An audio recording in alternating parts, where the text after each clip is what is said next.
चलिए बच्चे, आज हम बात करेंगे एक बहुत इम्पॉर्टेंट एग्ज़ाम पेपर की। जैसे कि आपको दिख रहा है स्क्रीन पे, हम लोग आज बात करेंगे क्लास 12th के सीबीएसई की तरफ से आने वाले एक सैम्पल पेपर की।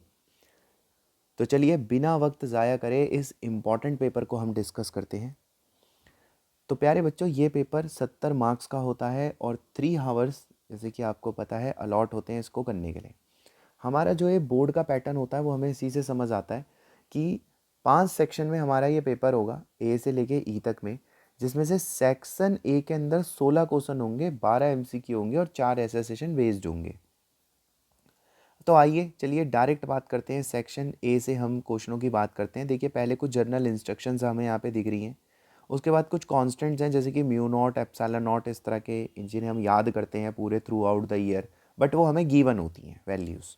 आइए बात करते हैं। सबसे पहला क्वेश्चन है सेक्शन ए का, इस पे हम सीधा चलते हैं। सबसे पहला क्वेश्चन ये, which of the following not property of equipotential surface, इसमें से कौन प्रॉपर्टी नहीं है इक्विपोटेंशियल सरफेस की। तो सबसे पहले आप उन्हें हाईलाइट कर लीजिए जो प्रॉपर्टी हैं। अब जो बच जाएगा वही हमारा आंसर बनेगा। सबसे पहले, they don't cross each other, बिल्कुल सही बात है, ये प्रॉपर्टी होती है। दूसरा, work done carrying a charge one two another point equipotential surface is zero, work done zero होता है इक्विपोटेंशियल सरफेस पर, ये भी बिल्कुल प्रॉपर्टी होती है। यानी कि ए और बी तो प्रॉपर्टी है। जबकि डी भी देखिए प्रॉपर्टी होती है, they can be imaginary spheres. Point charge के लिए इक्विपोटेंशियल सरफेस इमेजनरी स्फेयर्स होते हैं, याद करिए। अगर आपके पास कोई चार्ज है तो उसका जो इक्विपोटेंशियल सरफेस होगा वो स्फेरिकल होगा। तो ये भी प्रॉपर्टी है। कौन प्रॉपर्टी नहीं है ये बताना था, तो आंसर सी लग जाएगा। सी प्रॉपर्टी नहीं है इक्विपोटेंशियल सरफेस की, राइट। तो सी इसका हमारा बेस्ट आंसर हो जाएगा। आइए नेक्स्ट क्वेश्चन की तरफ चलते हैं। अगला क्वेश्चन है हमारा इलेक्ट्रिक डाइपोल से। इसमें कह रहा है अगर किसी डाइपोल को इस इलेक्ट्रिक फील्ड में रख दें 30 डिग्री के एंगल से तो टॉर्क 4 लगेगा। तो हमें अच्छे से पता होता है टॉर्क का फॉर्मूला जो होता है डाइपोल के लिए वो चलता है प्यारे बच्चों, पी ई साइन थीटा चलता है। थीटा यहाँ 30 दे रखा है। तो बेटा टॉर्क की वैल्यू यहाँ पे 4 दे रखी है। डाइपोल मोमेंट का फॉर्मूला होता है चार्ज इनटू में डिस्टेंस। और इलेक्ट्रिक फील्ड की वैल्यू हमें यहाँ पे गिवन है, फिलहाल साइन 30 जो एंगल था वो मैंने यहाँ पर यूज़ कर लिया। अब हम आगे बढ़ते हैं। चार्ज हमें निकालना है, डिस्टेंस हमें 2 सेंटीमीटर दे रखा है, सेंटीमीटर को 7 के साथ बदलेंगे 10⁻² मीटर में। इलेक्ट्रिक फील्ड की वैल्यू हमें जो क्वेश्चन में गिवन हो रखी है 2 × 10⁵ गिवन है, और साइन 30 होता है 1/2। 2 से 2 हमारा कैंसिल हो जाएगा, यहाँ से 2 2 से हमारे पास कितना हो जाएगा 4। तो 2 से रिलेटेड हमारे पास ऑप्शन सी है। बाकी ये यहाँ से 10⁻² से काटेगा 10⁻³ हो जाएगा। 3 जब इक्वल टू के इधर जाएगा तो 2 × 10⁻³ हो जाएगा और चार्ज इतना आ जाएगा।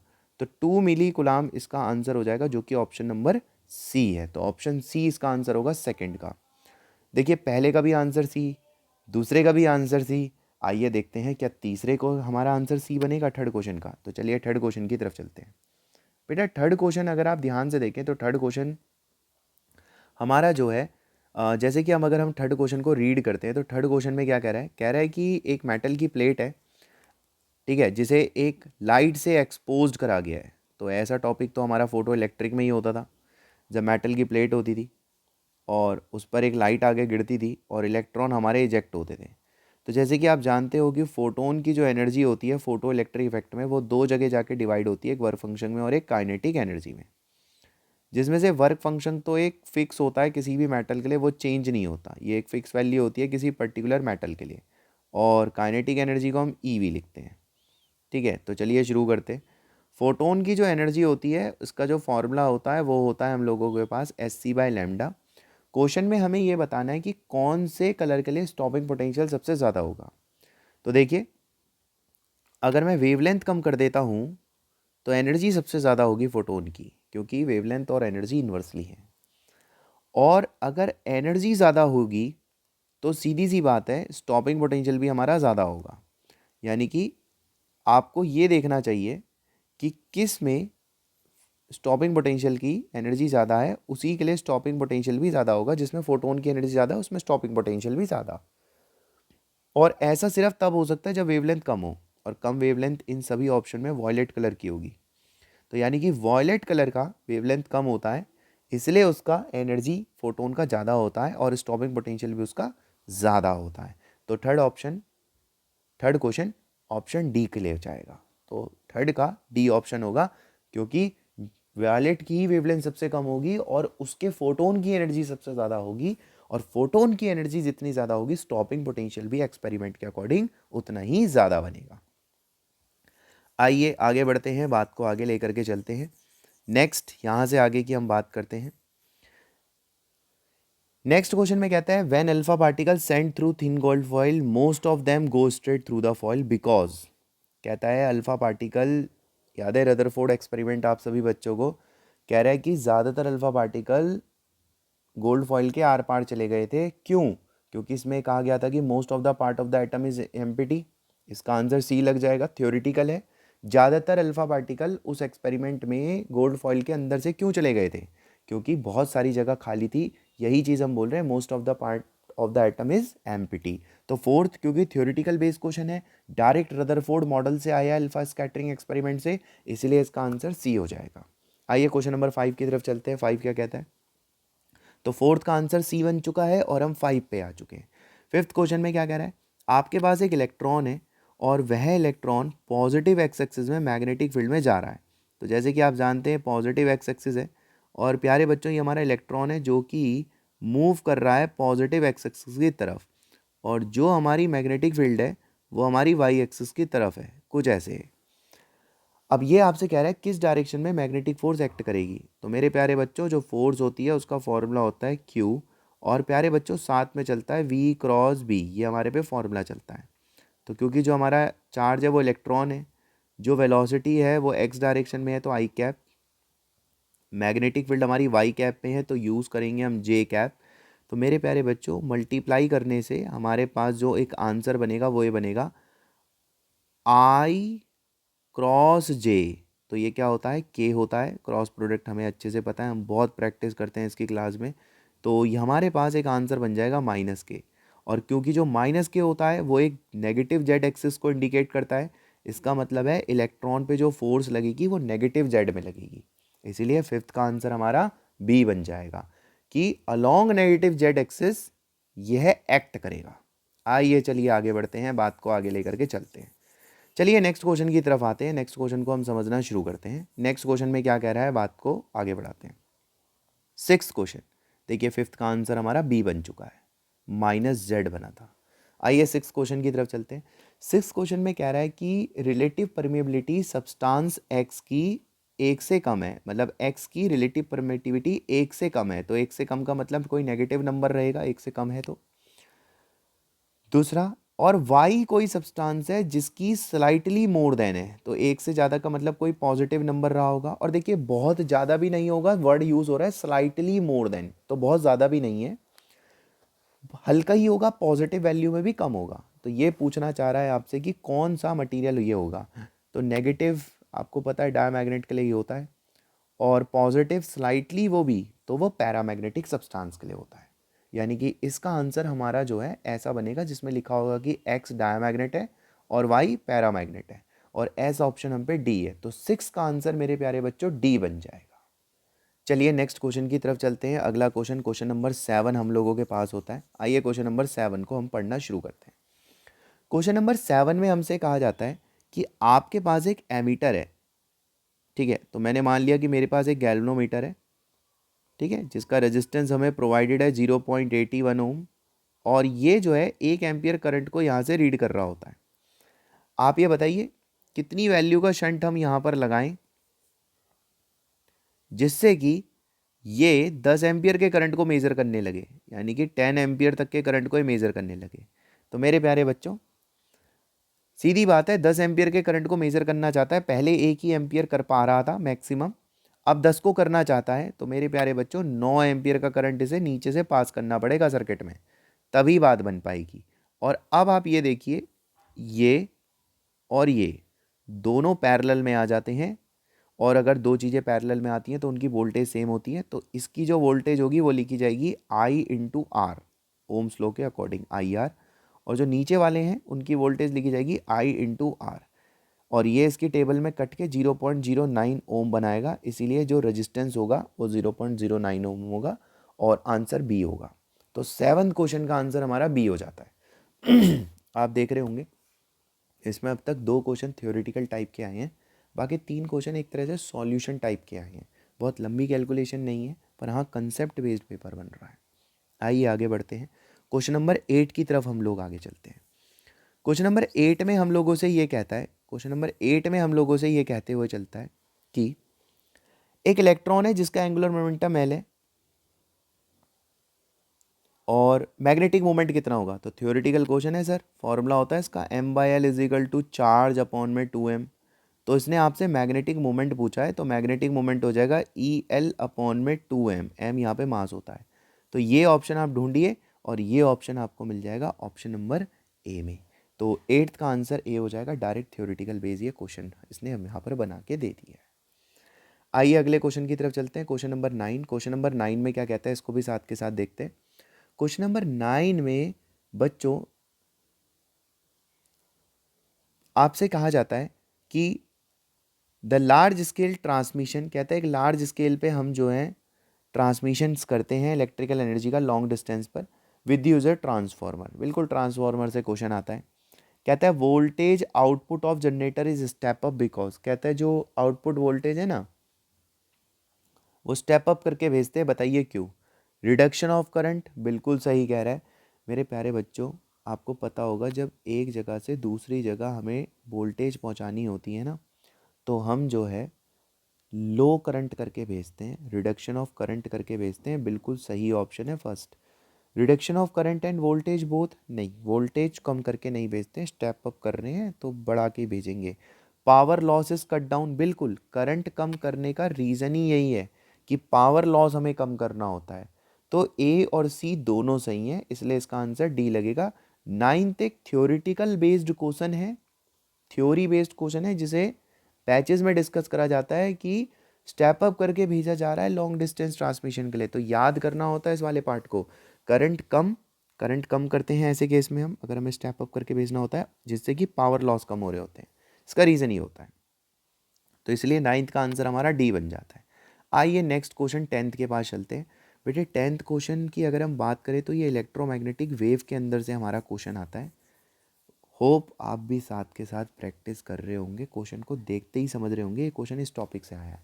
क्वेश्चन नंबर 10 एक इलेक्ट्रोमैग्नेटिक वेव के अंदर से आया है।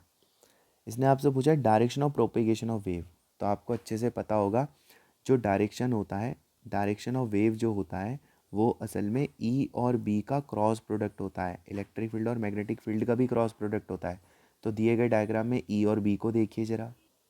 तो जो हमने डायग्राम अभी अभी देखा वो कुछ इस प्रकार है हमारा कि ये मेरी मैग्नेटिक फील्ड है, ये मेरी इलेक्ट्रिक फील्ड है। अब आप अच्छे से जानते हैं ये तो एक्स डायरेक्शन होती है, तो हम इसको प्लस का आई कैप बोल देते हैं। और ये हमारी माइनस वाई डायरेक्शन होती है, तो मैं इसको डायरेक्शन के आधार पे माइनस जे कैप कह देता हूँ।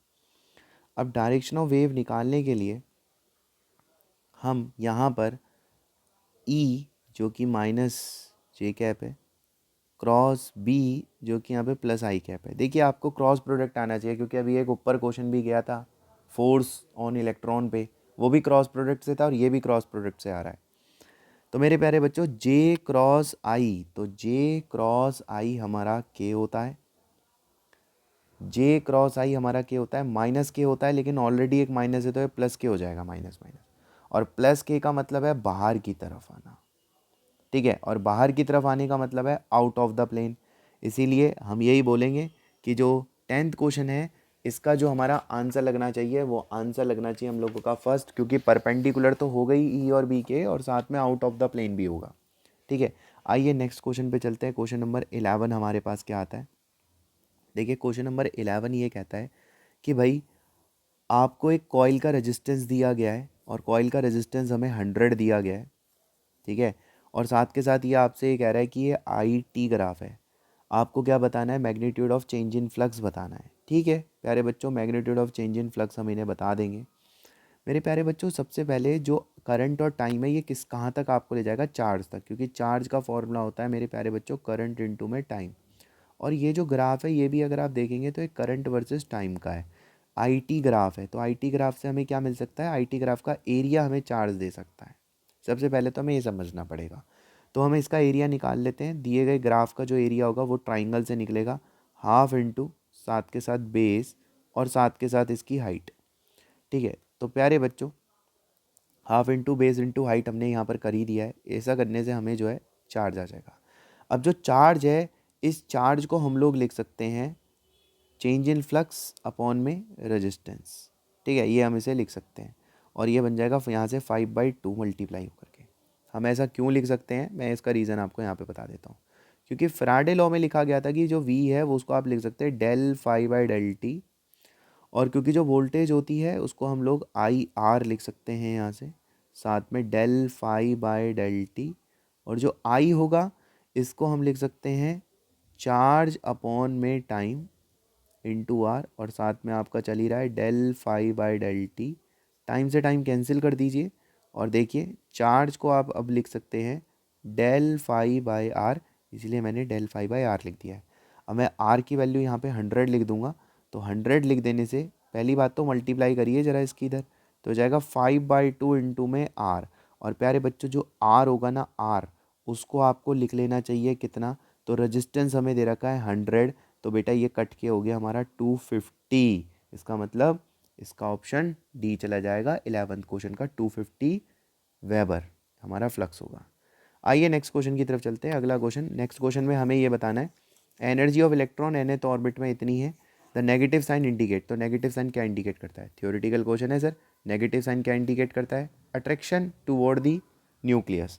तो इसका जो 12th है उसका आंसर आपका बी बन जाएगा। थियोरेटिकल क्वेश्चन है, नेगेटिव साइन ये बताता है कि जो इलेक्ट्रॉन है वो न्यूक्लियस की तरफ क्या है, बाउंड हो रखा है, तो इसका आंसर हमारा बी हो जाएगा। चलिए अब एसरसेशन रीजन की बात आ जाती है। ए बी सी डी हमने सारी बातें पढ़ ली हैं। ए में कह रहा है एसोसिएशन रीज़न दोनों सही हैं और वो उसे एक्सप्लेन भी कर रहा है, तो ए लगाइएगा। ऐसी बी में एसोसिएशन रीज़न दोनों सही है पर रीज़न उसका करेक्ट एक्सप्लेनेशन नहीं है। ऐसी सी में एक बात है और डी में भी ये बात है कि एसोसिएशन रीज़न दोनों गलत है। तो 13 क्वेश्चन की स्टेटमेंट पढ़ी है पहले, क्या कहता है। स्टेटमेंट में कहता है for radiation of frequency greater than threshold. कहता है अगर थ्रेशोल्ड फ्रीक्वेंसी से ज़्यादा की अगर फ्रीक्वेंसी की कोई लाइट आती है तो आपको पता है एमिशन तो होना ही होना है। तो कहता है जो फोटो करंट है वो इंटेंसिटी के डायरेक्टली प्रोपोर्शनल है। बिल्कुल सही है, एसर्शन बिल्कुल सही है, इंटेंसिटी बढ़ाने से करंट बढ़ता है। अब रीज़न क्या देता है, greater number of energy quanta available. ये बिल्कुल सही बात है, इंटेंसिटी बढ़ाने से नंबर ऑफ फोटोन्स बढ़ते हैं। Greater number of electron absorbing the quanta, greater is the number of electron coming out of the metal. और ये बात भी बिल्कुल ठीक है, जितने ज़्यादा फोटोन उतने ज़्यादा इलेक्ट्रॉन एमिशन होते हैं। और यही चीज़ एसोसिएशन रीज़न के फोटो करंट को एक्सप्लेन कर रही है कि वहाँ पे क्यों बढ़ रहा है। तो एसोसिएशन रीज़न दोनों सही है और रीज़न इसका करेक्ट एक्सप्लेनेशन है, इसीलिए 13th का आंसर हम लोगों को ए लगाना चाहिए। आइए 14th क्वेश्चन की तरफ चलते हैं। 14th क्वेश्चन में कहता है कि पी टाइप सेमीकंडक्टर स्लैब को फिजिकली कॉन्टेक्ट में नहीं रख सकते एन टाइप के साथ और इससे जंक्शन नहीं बन सकता। बिल्कुल सही बात है। अब ये कहता है क्योंकि जो रफनेस होती है इंटर एटॉमिक क्रिस्टल स्पेसिंग की, वो continuously flow of charge is not possible.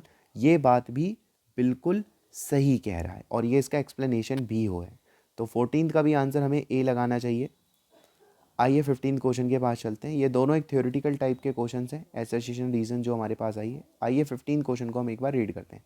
15th में कहता है an electron has higher potential energy when it is at location associated with negative potential, has higher potential energy location with positive lower potential। देखिए यहाँ पर क्या है कि potential energy की बात चल रही है, तो आपको ये बात अच्छे से पता होगी। जो पोटेंशियल एनर्जी होती है एक सिंगल चार्ज के लिए वो लिखी जाती है Q इंटू वी, ये लिखी जाती है जैसे कि आपको पता है। ठीक है, तो Q इंटू वी करके हम इसे यहाँ पर लिख लेते हैं। इसे आगे बढ़ते हैं। अब ये स्टेटमेंट में कह रहा है कि जो इलेक्ट्रॉन है उसकी पोटेंशियल एनर्जी ज़्यादा होती है जब location associate with negative potential. देखिए जो चार्ज होता है इलेक्ट्रॉन पे वो क्या है, माइनस ही है। अब अगर पोटेंशियल भी नेगेटिव होगा तो माइनस माइनस क्या हो जाएगा, प्लस का ईवी हो जाएगा। तो ऑब्वियस सी बात है कि नेगेटिव पोटेंशियल के केस में एनर्जी पॉजिटिव हो जा रही है, इसका मतलब बढ़ जा रही है। तो बिल्कुल सही कह रहा है, एसर्शन बिल्कुल सही है। क्या रीज़न क्या है इसका, electron move from higher potential to lower potential, ये चीज़ गलत है। बच्चों एक बात बताओ, अगर एक साइड पे पॉजिटिव चार्ज है और अगर एक साइड पे नेगेटिव चार्ज है तो पॉजिटिव साइड वाला ज़रूर हायर पोटेंशियल होगा, नेगेटिव साइड वाला ज़रूर लोअर पोटेंशियल होगा। परंतु एक बात बताओ, अगर मैं यहाँ पर एक इलेक्ट्रॉन को रख दूँ तो भाई जो इलेक्ट्रॉन है वो प्लस की तरफ अट्रैक्ट होगा, इसका मतलब इलेक्ट्रॉन लोअर से हायर की तरफ जाएगा, जबकि स्टेटमेंट कह रही है कि वो हायर से लोअर की तरफ जाएगा। जो कि गलत है, यानी कि रीज़न यहाँ पर हमारा गलत हो जाता है। तो ऐसे केस में आपको सी ऑप्शन लगाना चाहिए जब रीज़न आपका गलत है और एसोसिएशन ठीक है। आइए क्वेश्चन नंबर 16 की तरफ चलते हैं। क्वेश्चन नंबर 16 आपसे ये कहता है propagation of a light from optical fibre due to internal reflection take place at core and cladding. बिल्कुल ठीक है, ये ऑप्टिकल फाइबर से क्वेश्चन आया हुआ है टोटल इंटरनल रिफ्लेक्शन के अंदर से। ये बात बिल्कुल ठीक है कि ऑप्टिकल फाइबर में TIR की वजह से आपकी प्रोपेगेशन होता है लाइट का। रीज़न, क्योंकि रिफ्रैक्टिव इंडेक्स क्लैडिंग का ऑप्टिकल फाइबर में ज़्यादा होता है कोर के मुकाबले। देखिए ये बात गलत है, आपको ध्यान होगा कि कोर का रिफ्रैक्टिव इंडेक्स ज़्यादा होता है, इसका मतलब रीज़न गलत है और एसोसिएशन बिल्कुल ठीक है। तो इसका भी आंसर आपका क्या बन जाएगा, सी ऑप्शन इसका बेस्ट आंसर होगा। तो बच्चों यहाँ पर क्वेश्चन नंबर 16 के साथ हमारा सेक्शन ए कंप्लीट हो जाता है। आपने देखा सेक्शन ए के अंदर हमारे पास 16 क्वेश्चन आए थे, एक एक नंबर के क्वेश्चन थे। मोस्ट प्रॉबेबली मुझे ऐसा लगता है कि 16 से 18 मिनट में हमें सेक्शन ख़त्म कर लेना चाहिए और कॉन्फिडेंट होकर के करना चाहिए, क्योंकि आपने देखा होगा 5 से 6 क्वेश्चन एक थ्योरेटिकल टाइप के आते हैं, बाकी कंसेप्चुअल टाइप के आते हैं कि हाँ ऐसा है तो ये होगा या ये नहीं होगा, इस तरह के क्वेश्चंस होते हैं हमारे पास। ठीक है, तो ईजिली ये सेक्शन हमारा हैंडल होता है। अब हमारे पास नेक्स्ट सेक्शन जो है पेपर के अंदर वो होता है सेक्शन बी। तो मेरे प्यारे बच्चों, जो हमारे पास सेक्शन बी होता है, अगर हम सेक्शन बी के अंदर से आपसे बात करें तो सेक्शन बी के अंदर हमारे पास नंबर ऑफ़ क्वेश्चन 5 होते हैं। ये बात याद रखिएगा, 5 क्वेश्चन होते हैं, 2-2 मार्क्स के क्वेश्चन होते हैं। तो ज़्यादातर थ्योरेटिकल क्वेश्चन नहीं होता है, मतलब एक डायरेक्ट क्वेश्चन आपको देखने को यहाँ पे मिलेगा। आइए शुरू करते हैं, देखते हैं यहाँ पे क्वेश्चन कैसा बना हुआ है। तो ये हमारे पास पूरा का पूरा सेक्शन बी आ जाता है आपके सामने। ये पूरा हमारा सेक्शन बी है, अच्छी बात ये है। आइए एक एक क्वेश्चन को डिस्कस करते हैं। सबसे पहले हम चलते हैं क्वेश्चन नंबर 17 के पास। क्वेश्चन नंबर 17 क्या कहता है, आइए डिस्कस करते हैं। क्वेश्चन नंबर 17 में कहता है उस डिवाइस का नाम बताइए, ठीक है, जो कि AC को DC में कन्वर्ट करता है। तो क्वेश्चन नंबर 17 का ये तो बड़ा सिंपल सा क्वेश्चन है। ऐसा टॉपिक तो रेक्टिफायर था, रेक्टिफायर का काम होता है AC को DC में कन्वर्ट करना। और दूसरे पार्ट में कहता है फुल वेव रेक्टिफायर का डायग्राम बनाइए। तो प्यारे बच्चों, डायग्राम तो आप लोगों ने अभी तक समझ लिया होगा, देख लिया होगा डायग्राम कैसे बनता है। एक वाइंडिंग आपको इधर चाहिए, एक वाइंडिंग आपको इधर चाहिए, और वो भी फुल वेव रेक्टिफायर की वाइंडिंग चाहिए। तो फुल वेव रेक्टिफायर में तो आपको ध्यान होगा 2 डायोड बनाए जाते हैं इस तरह से। तो ये हमने 2 डायोड बना रखे हैं, सेंटर टेप से कनेक्शन दे रखा है। ये डायोड D1, ये डायोड D2। ठीक है, यहाँ से हम लोग आउटपुट वोल्टेज लेते हैं, ये हमारा इनपुट वोल्टेज होता है। इस तरह से हमारे पास होता है A सेंटर टेप और साथ में B। तो ये हमारा फुल वेव रेक्टिफायर का एक डायग्राम हमारे पास क्रिएट होता है। मार्किंग स्कीम के हिसाब से बात करूं अगर मैं आपसे रफली, तो 1 मार्क्स का ये है और 1 मार्क्स का ये है, 2 मार्क्स का पूरा क्वेश्चन है। ज़्यादा लिखने की ज़रूरत नहीं है, 1 लाइनर क्वेश्चन है, ज़्यादा टाइम वेस्ट करने की इस क्वेश्चन में ज़रूरत नहीं है। आइए नेक्स्ट क्वेश्चन की तरफ चलते हैं। हमारे पास आता है क्वेश्चन नंबर 17। आइए क्वेश्चन नंबर 17 की तरफ चलते हैं। क्वेश्चन नंबर 17 किस तरह से है, डिज़ाइन हो रखा है। क्वेश्चन नंबर 17 हमारा कंप्लीट होता है। क्वेश्चन नंबर 18 क्या कहता है, आइए क्वेश्चन नंबर 18 में हम लोगों से ये कहा जा रहा है मेरे प्यारे बच्चों कि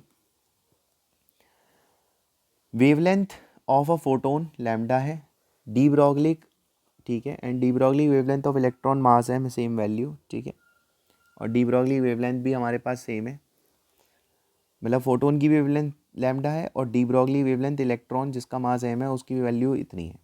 तो शो करो जो फोटोन की एनर्जी है वो इतने टाइम्स है इलेक्ट्रॉन के। तो चलिए शुरू करते हैं। सबसे पहले डी ब्रॉगली की बात हुई है, डी ब्रॉगली का रिलेशन होता है lambda is equal to H upon में एम वी।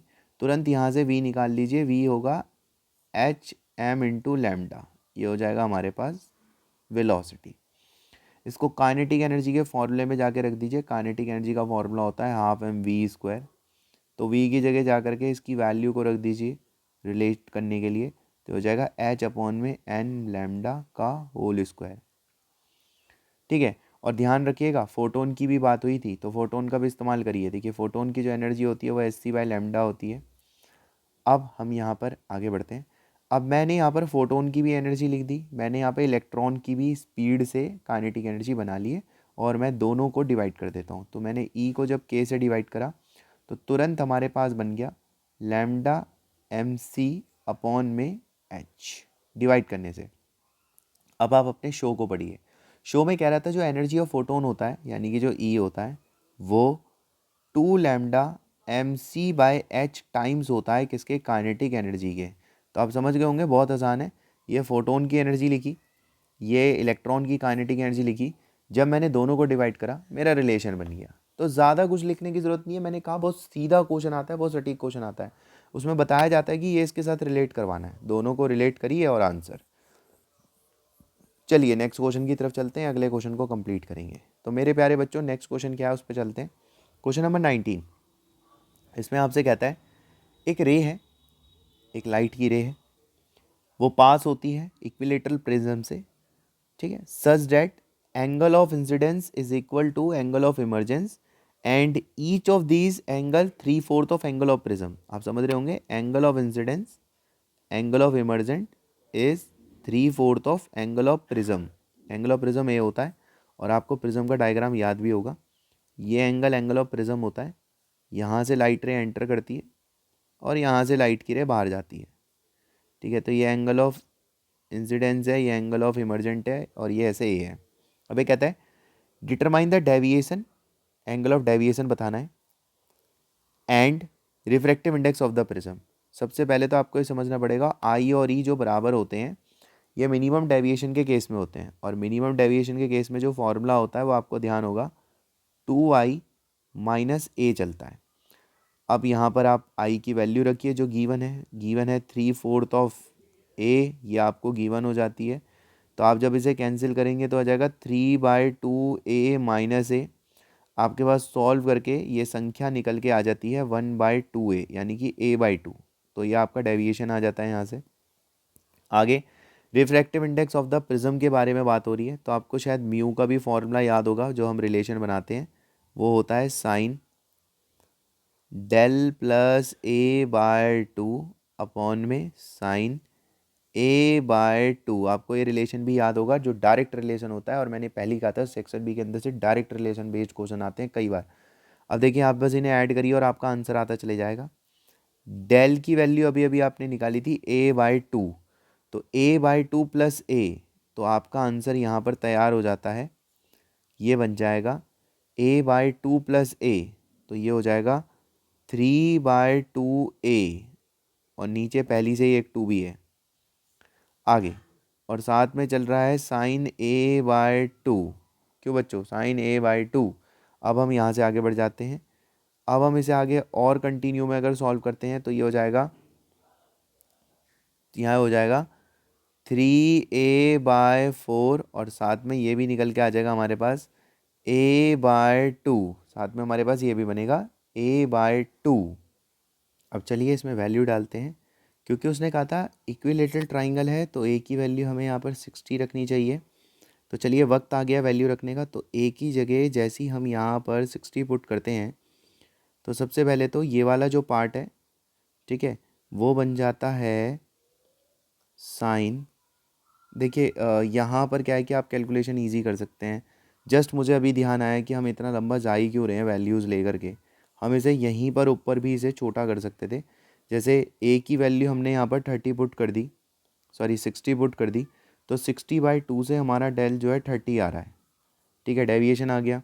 अब ये वैल्यू यहाँ रख दीजिए, तो ये हो जाएगा साइन, ठीक है, 30 प्लस 60/2 डिवाइडेड बाय साइन, साथ में 60/2। देखिए नेक्स्ट लाइन पे हमारा आंसर आ जाता है साइन 45 ऊपर बन जाएगा, और 60/2 का मतलब 30 बन जाएगा। तो साइन 45 1/√2 होता है, साइन 30 1/2 होता है, और इसकी मल्टीप्लाई करके 2/√2, और √2 से मल्टीप्लाई √2 से डिवाइड करेंगे तो ये √2 हो जाएगा। तो म्यू की वैल्यू हम लोगों के पास √2 यहाँ पर तैयार हो जाती है कि म्यू का वैल्यू हमारा √2 होगा। आइए बात को आगे लेकर के चलते हैं, नेक्स्ट क्वेश्चन की तरफ चलते हैं, इसका भी डेविएशंस वगैरह हमारा कैलकुलेट हो जाता है। चलिए नेक्स्ट क्वेश्चन क्या है, आइए इसको भी डिस्कस कर देते हैं। नेक्स्ट क्वेश्चन, अगला क्वेश्चन हम लोगों के पास आता है क्वेश्चन नंबर 20। क्वेश्चन नंबर 20 में क्या है आइए डिस्कस करते हैं। कहता है एक हीटिंग एलिमेंट है, नाइक्रोमियम का इस्तेमाल करता है, 230 वोल्ट है, और इनिशियल करंट आपके पास 3.2 है। ध्यान रखिएगा इनिशियल करंट आपके पास है, तो यहाँ से इनिशियल रेजिस्टेंस आ जाएगा ओम्स लॉ लगा करके V अपॉन में I, क्योंकि ओम्स लॉ होता है V = IR। कुछ देर के बाद करंट 2.8 एम्पियर हो जाता है। तो चलिए फाइनल रेजिस्टेंस भी निकालते हैं और याद रखिएगा V अपॉन में I करना है, तो आपकी बात 2.8 एम्पियर यहाँ पर लिखना है। अब ये कहता है कि यदि टेम्परेचर, अच्छा ये कह रहा है कि बताइए फाइनल टेम्परेचर कितना होगा यदि इनिशियल टेम्परेचर जो आपके पास था वो है आपके पास 27 डिग्री सेल्सियस और अल्फ़ा की वैल्यू यहाँ पर गिवन है। तो मेरे प्यारे बच्चों यहाँ पर एक फॉर्मूला इस्तेमाल हो जाएगा रेजिस्टेंस वाला, final is equal to initial 1 plus alpha delta T, और ये सभी वैल्यू इसमें आकर के पुट होने वाली है। फाइनल की जगह फाइनल का वैल्यू, इनिशियल की जगह इनिशियल का वैल्यू, अल्फ़ा, हाँ अल्फ़ा आपको इस क्वेश्चन में गिवन है, आपको दिख रहा होगा। अल्फ़ा की वैल्यू हमें रखनी है 1.70 इंटू 10⁻⁻⁴, तो अल्फ़ा की वैल्यू अल्फ़ा में आएगी।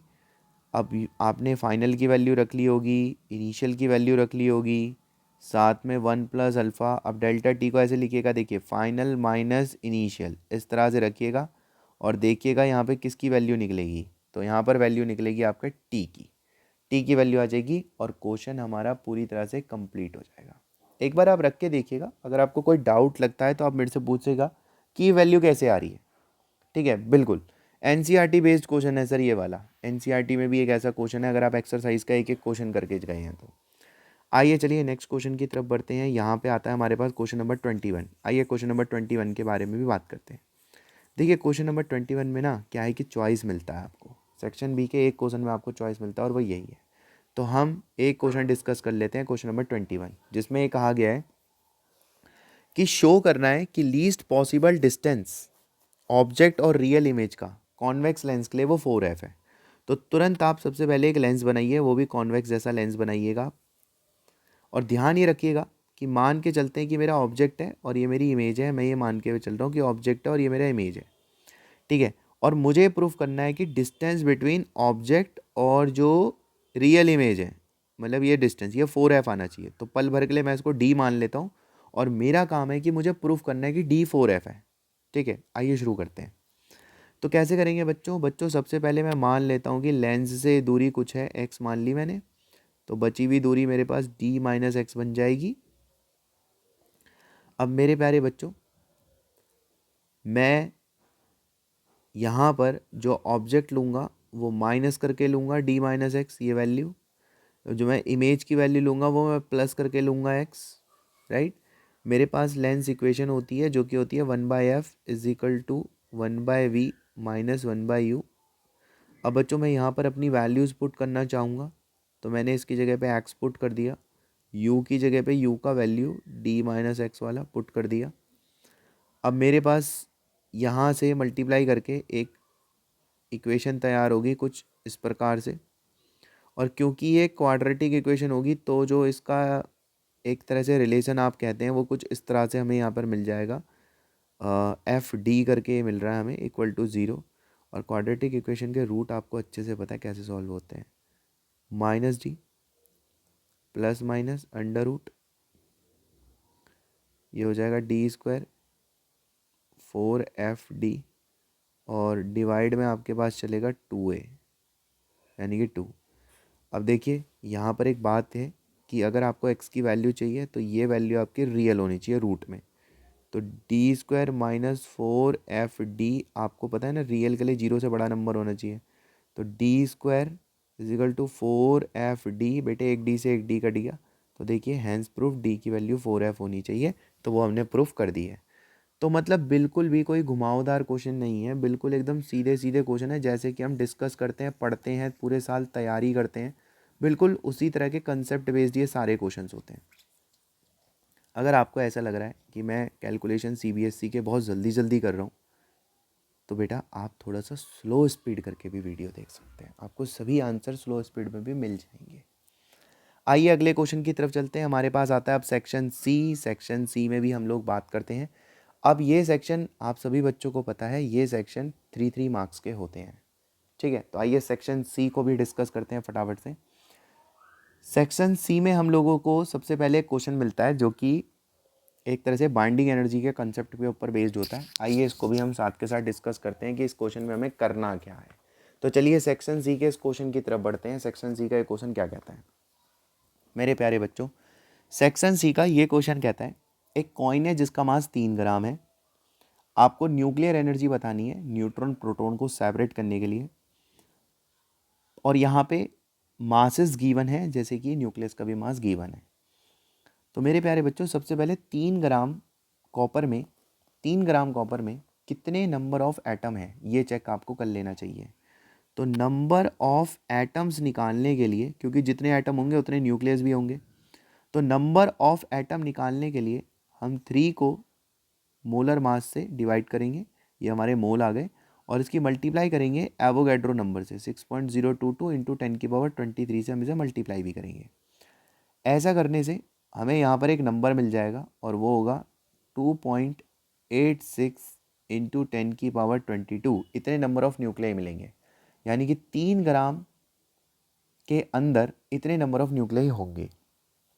अब हमें बाइंडिंग एनर्जी बतानी है, तो सबसे पहले हम यहाँ से निकालेंगे मास डिफेक्ट। याद है आपको एलिमेंट के केस में मास डिफेक्ट कैसे निकलता था, कितने प्रोटॉन हैं, आपको सीधा सीधा एलिमेंट से दिख रहा होगा 29 प्रोटॉन है, प्लस प्रोटॉन का मास हमें वैसे तो गिवन है, कितने न्यूट्रॉन हैं आपको ध्यान होगा A माइनस जेड हम करते थे तो हम करने जा रहे हैं, साथ में मास ऑफ न्यूट्रॉन हमें लिखना है, माइनस न्यूक्लियस का मास जो कि हमें गिवन है 62.92960 इतना है, ये मेरा मास डिफेक्ट आ जाएगा।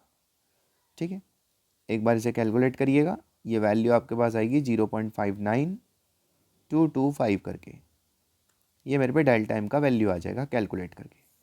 अब क्वेश्चन यहाँ ख़त्म नहीं हुआ है, बात ये कि अब हमें बाइंडिंग एनर्जी निकालनी चाहिए। तो बाइंडिंग एनर्जी जो आ रही है एक एटम की, क्योंकि मास डिफेक्ट आपने एक एटम का निकाल दिया पूरा, तो एक न्यूक्लियाई की जो बाइंडिंग एनर्जी आपके पास आ रही है वो आ रही है इतनी, इस डेल्टा एम को मल्टीप्लाई करना है 931.5 से, ये एक एटम की बाइंडिंग एनर्जी आ रही है, पर उसने तो 3 ग्राम की पूछी है। तो टोटल बाइंडिंग एनर्जी निकालने के लिए हम क्या करेंगे कि ये जो मेरी वैल्यू आई है, ये जो मेरी वैल्यू आई है कौन सी, बाइंडिंग एनर्जी की जो वैल्यू मेरी आ रही है, इसको मल्टीप्लाई करेंगे कितने एटम हैं, तो आपके पास नंबर ऑफ एटम इतने हैं, तो अब आएगी मेरे पे टोटल वैल्यू, और ये टोटल वैल्यू आएगी 1.58 into 10⁻25 mega electron volt. Logic समझ गए पूरे क्वेश्चन का। तो बहुत सीधा क्वेश्चन है, कह सकते हो न्यूमेरिकल थोड़ा ज़्यादा कैलकुलेटेड हो गया है। ठीक है, तो ये पर इस तरह से बाइंडिंग एनर्जी निकाल करके आपको एक आंसर दे देगा। ठीक है बच्चों, आगे बढ़े यहाँ से, आइए नेक्स्ट क्वेश्चन की तरफ बढ़ते हैं। अगला क्वेश्चन आता है 22 के बाद हमारा क्वेश्चन नंबर 23। तो क्वेश्चन नंबर 23 के पास चलते हैं, आइए क्वेश्चन नंबर 23 क्या है इसको देखते हैं हम। तो मेरे प्यारे बच्चों क्वेश्चन नंबर 23 की तरफ अगर हम चलते हैं, तो क्वेश्चन नंबर 23 हमें क्या कहता है, आइए बात को समझते हैं। बेटा क्वेश्चन नंबर 23 हमें ये कहता है कि आपको दिए गए डायग्राम में अगर हम सीधा सीधा बताएं तो एक आपको यहाँ पे सेमी सर्कल मिल जाता है। ठीक है, मुझे सेमी सर्कल मिलता है। अब यहाँ पर एक नेगेटिव चार्ज है और यहाँ पर एक पॉजिटिव चार्ज है। तो ये जो मेरा पॉइंट होगा ना प्यारे बच्चों, ये पॉइंट सी है, सी पॉइंट है मेरा, सी पॉइंट। तो बच्चों ये जो मेरा सी पॉइंट है ये असल पे मिड पॉइंट है, तो दोनों साइड से एल दूरी पर है, क्योंकि टोटल लेंथ इसने 12 बताई। अब ये कहता है कि मेरे पास एक कैपिटल क्यू चार्ज है जिसको मैं इस सी पॉइंट से उठा करके कहाँ तक ले जा रहा हूँ, इस पॉइंट से उठा के डी तक ले जा रहा हूँ। तो बताइए मैं कितना वर्क डन करूँगा। तो मेरे प्यारे बच्चों वर्क डन निकालने के लिए हम लोग लिखा करते थे work done is equal to charge into change in potential. तो चेंज इन पोटेंशियल जो होगा वो होगा फाइनल माइनस इनिशियल। अब हम सी पॉइंट का निकालेंगे पोटेंशियल, जो कि आपको पता है आएगा 0, बिकॉज पॉजिटिव चार्ज का वहाँ पे वैल्यू चलेगा KQ/R, नेगेटिव का भी चलेगा KQ/R, तो 0 आएगा। हाँ डी पॉइंट पे कुछ ना कुछ वैल्यू आएगी, क्या आएगी, तो पॉजिटिव चार्ज से तो आएगी KQ अपॉन में डिस्टेंस जो कि 3L होगा, नेगेटिव चार्ज से वैल्यू आएगी KQ/L। ठीक है, दोनों साइड से जब आप सॉल्यूशन बनाएंगे तो इस तरह से आपके पास एक आंसर आ रहा होगा। तो जब हम इसे माइनस करेंगे तो हमारे पास एक वैल्यू भी आ रही होगी KQ/L करके। तो प्यारे बच्चों हमारा जो यहाँ से आंसर आ रहा होगा वो आ रहा होगा माइनस डी पॉइंट पे पोटेंशियल हमारे पास इतना आ गया के क्यू बाई एल। तो मेरे प्यारे बच्चों ये मेरे पे टोटल क्या आ रहा होगा, तो ये मेरे पे प्यारे बच्चों टोटल वर्क डन आ रहा होगा। अच्छा, अगर चलिए इस क्वेश्चन के मार्किंग स्कीम की बात करें तो कैसे रही होगी। तो मेरे प्यारे बच्चों एक एक नंबर का, तो आपके पास एक एक नंबर की अगर मैं बात करूं तो एक नंबर का आपके पास ये पॉइंट का पोटेंशियल लिखा होगा, एक पॉइंट का एक मार्क्स का ये आया होगा, ठीक है। आधे मार्क्स का ये लिखने का होगा और आधे मार्क्स का आपका नंबर होगा। ऐसे 3 मार्क्स की पूरी एक मार्किंग स्कीम हुई होगी जो MS उतरी है। आप समझ रहे हैं, यानी कि स्टेप वाइज मार्किंग होती है। अगर आप 3 नंबर के क्वेश्चन में बात करें तो यहाँ स्टेप वाइज होती है। शुरू के क्वेश्चन नंबर सेक्शन बी की अगर हम बात करें तो वहाँ पे भी स्टेप वाइज मार्किंग होती है, लेकिन क्योंकि वो most of the question 2 parts में थे तो वहाँ पे क्या है कि मार्किंग स्कीम क्या है कि इतनी इफेक्टिवली अप्लाई नहीं होती है। आप उसे कर दीजिए, पर क्वेश्चन नंबर 3 में जो है स्टेप वाइज मार्किंग होगी तो यहाँ पे आपको तरीके से ही काम करना पड़ेगा। जैसे कि आपने इस क्वेश्चन में देखा कि मैंने मार्किंग स्कीम को किस तरह से बनाया। आइए आगे बात को लेके चलते हैं, अगले क्वेश्चन की तरफ चलते हैं। प्यारे बच्चों इस सेक्शन का अगला क्वेश्चन आता है क्वेश्चन नंबर 3। ये क्वेश्चन नंबर 3 क्या है, कहता है टोटल एनर्जी इलेक्ट्रॉन की first excited state. First excited state का मतलब आपको पता है सेकंड ऑर्बिट की बात हो रही है। तो सेकंड ऑर्बिट की जो एनर्जी है इसने हमें प्रोवाइड करी है -3.4 इलेक्ट्रॉन वोल्ट। पहले पार्ट में पूछ रहा है काइनेटिक एनर्जी। तो मेरे प्यारे बच्चों काइनेटिक एनर्जी टोटल एनर्जी का माइनस टाइम होती है, तो आंसर आ जाएगा 3.4 electron volt. Potential energy electron की कितनी होगी, तो मेरे प्यारे बच्चों जो पोटेंशियल एनर्जी होती है वो माइनस टाइम होती है 2 टाइम्स होती है काइनेटिक एनर्जी का, यानी कि ये वैल्यू आ जाएगी हमारी कितनी 6.8 इलेक्ट्रॉन वोल्ट इतनी आ जाएगी। और अगला part, which of the answer would change if choice of zero potential energy change. क्या आपका आंसर चेंज होगा? यस बिल्कुल होगा, क्योंकि मेरे प्यारे बच्चों जो टोटल एनर्जी होती है डेरिवेशन में वो हमेशा काइनेटिक प्लस पोटेंशियल लिखी जाती है, और पोटेंशियल एनर्जी किसी ना किसी पॉइंट से नापी जाती है, यानी कि मेज़र करी जाती है। अगर उस पॉइंट को आप चेंज करेंगे तो हर जगह की पोटेंशियल एनर्जी चेंज होगी। तो वो ये भी पूछ रहा है कि which of the answer above would change if choice of zero, तो उसका जवाब होगा सिर्फ और सिर्फ पोटेंशियल एनर्जी आपकी चेंज हो जाएगी। सिर्फ और सिर्फ पोटेंशियल एनर्जी आपकी चेंज हो जाएगी, काइनेटिक एनर्जी आपकी तब भी उतनी ही रहेगी जितनी हमने निकाली है 3.4 करते हुए। ठीक है, आइए नेक्स्ट क्वेश्चन की तरफ चलते हैं। अब देखिए 3 मार्क्स का होगा तो एक एक नंबर के तीनों पार्ट होंगे। इतना लिखने पे आपको 3 मार्क्स लिख जाएंगे, ज़्यादा उसमें लिखने की ज़रूरत नहीं है। चलिए नेक्स्ट क्वेश्चन की तरफ चलते हैं। तो बेटा नेक्स्ट क्वेश्चन आता है क्वेश्चन नंबर 25। देखिए अब ये सेक्शन थोड़ा कैलकुलेटेड सा हो रहा है। अगर आप देखिए क्वेश्चन नंबर 25 भी किस तरह का है ये बात करते हैं। सबसे पहले क्वेश्चन नंबर 25 में क्या है कि आपको एक डायग्राम यहाँ पर प्रोवाइडेड होता है, जिसमें कहा गया है कि एक यूनिफॉर्म वायर थी जिसका रेजिस्टेंस 4 ओम था। अब इसे बैंड करके आपने स्क्वायर बना दिया। जब आप बैंड कर देंगे तो स्क्वायर की सारी साइडें बराबर होती हैं तो रेजिस्टेंस भी ऑटोमेटिकली बराबर होंगे। 4 साइडें होती हैं तो टोटल रेजिस्टेंस अगर 4 ओम है और 4 साइडें बनाई हैं तो हर साइड को 1-1 ओम मिल जाएगा। तो दिए गए डायग्राम में ए से बी जो पहली साइड है इसको आपको 1 ओम देना पड़ेगा। इसी तरह से बी से सी इसको भी आपको 1 ओम का रेजिस्टेंस देना पड़ेगा। और सिमिलरली ए से डी जो आप देख रहे हैं इसको भी आपको 1 ओम का रेजिस्टेंस देना पड़ेगा। ठीक है, अब डी से पी की आप बात करेंगे तो यहाँ 1 ओम नहीं देना होगा, क्योंकि यहाँ टोटल रेजिस्टेंस 1 ओम है पर इसने 2 हिस्से कर दिए। तो मान लेते हैं कि ये वाला रेजिस्टेंस एक्स रहा होगा तो दूसरा वाला 1 में से उतना माइनस कर देंगे। और यहाँ पर आप देख रहे हो कि एक रेजिस्टेंस और ये लगा रहा है यहाँ पे 1 ओम का, जिसको यहाँ पे पी पॉइंट से कनेक्ट कर। अब हम क्वेश्चन की तरफ चलते हैं। जैसे कि दिए गए डायग्राम को अगर मैं बहुत ध्यान से देख रहा हूँ तो दिए गए डायग्राम में मैं ये कह सकता हूँ कि ये दोनों रेजिस्टेंस सबसे पहले तो सीरीज़ में, ठीक है। और उसके बाद अब सीरीज़ में तो मुझे पता है कि आंसर क्या बनेगा, इन्हें ऐड करके बनेगा 1 + x। अब उसके बाद ये 1 + x जो है ना वो इस 1 ओम के साथ कैसे आ जाएगा, पैरेलल में आ जाएगा। ठीक है, 1 ओम के साथ पैरेलल में आ जाएगा। अब पैरेलल में क्या होता है, दो रेजिस्टेंस के लिए हम इनकी तो कर देते हैं आपस में मल्टीप्लाई, ठीक है, और नीचे इनका क्या कर देते हैं, उठा करके सम कर देते हैं, ऐसे ले जाते हैं। तो चलिए क्वेश्चन को ऐसे ही ले जाएंगे बिल्कुल। तो अब ये कैसा हो जाएगा क्वेश्चन, ये कुछ ऐसा हो जाएगा कि ये मेरा 1 ओम है ए से बी तक, राइट।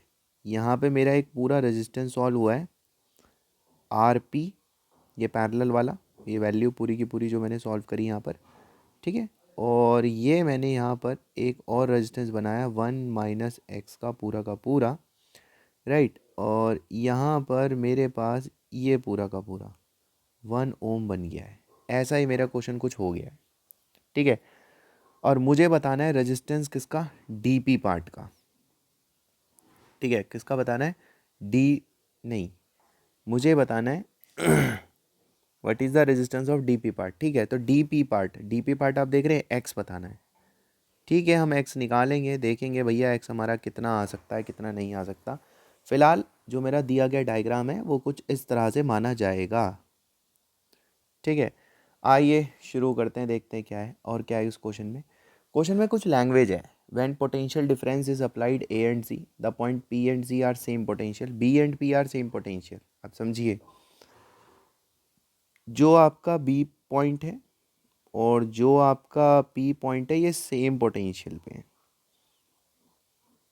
तो मेरे प्यारे बच्चों, ये व्हीट स्टोन जैसा फील दे रहा होगा आपको, ये दोनों पॉइंट सेम पोटेंशियल पे है। व्हीट स्टोन में भी तो ऐसे ही होता था, याद है आपको व्हीट स्टोन का जो डायग्राम है, आपको ऐसे में याद ध्यान आता है हमेशा, बी पॉइंट पी पॉइंट, याद आया आपका। ऐसे केस में क्या करते थे, जो यहाँ अब ये इसको आप ए मान लीजिए, इसको आप सी मान लीजिए अपने डायग्राम में।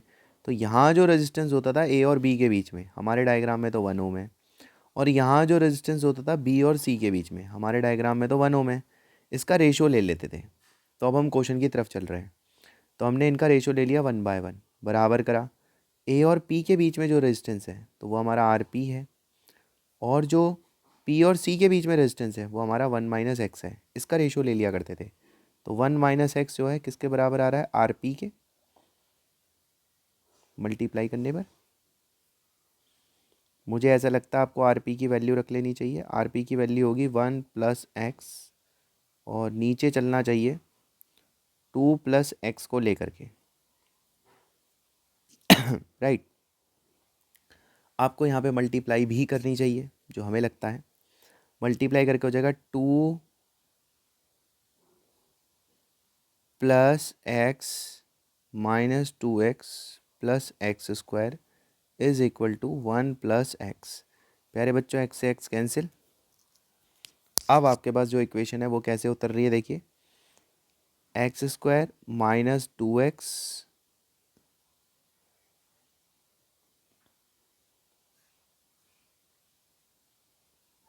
राइट। कहीं कोई गड़बड़ तो नहीं हुई है, हो गई ना। यहाँ पे -x होगा मेरे प्यारे बच्चों, ठीक है। तो ये हो जाएगा +x² + 2x, और ये -1, ठीक है। हम इक्वल टू के इधर ले गए, क्योंकि क्वाड्रेटिक इक्वेशन में हम हमेशा पॉजिटिव के लिए सोचते हैं। ये आ गया।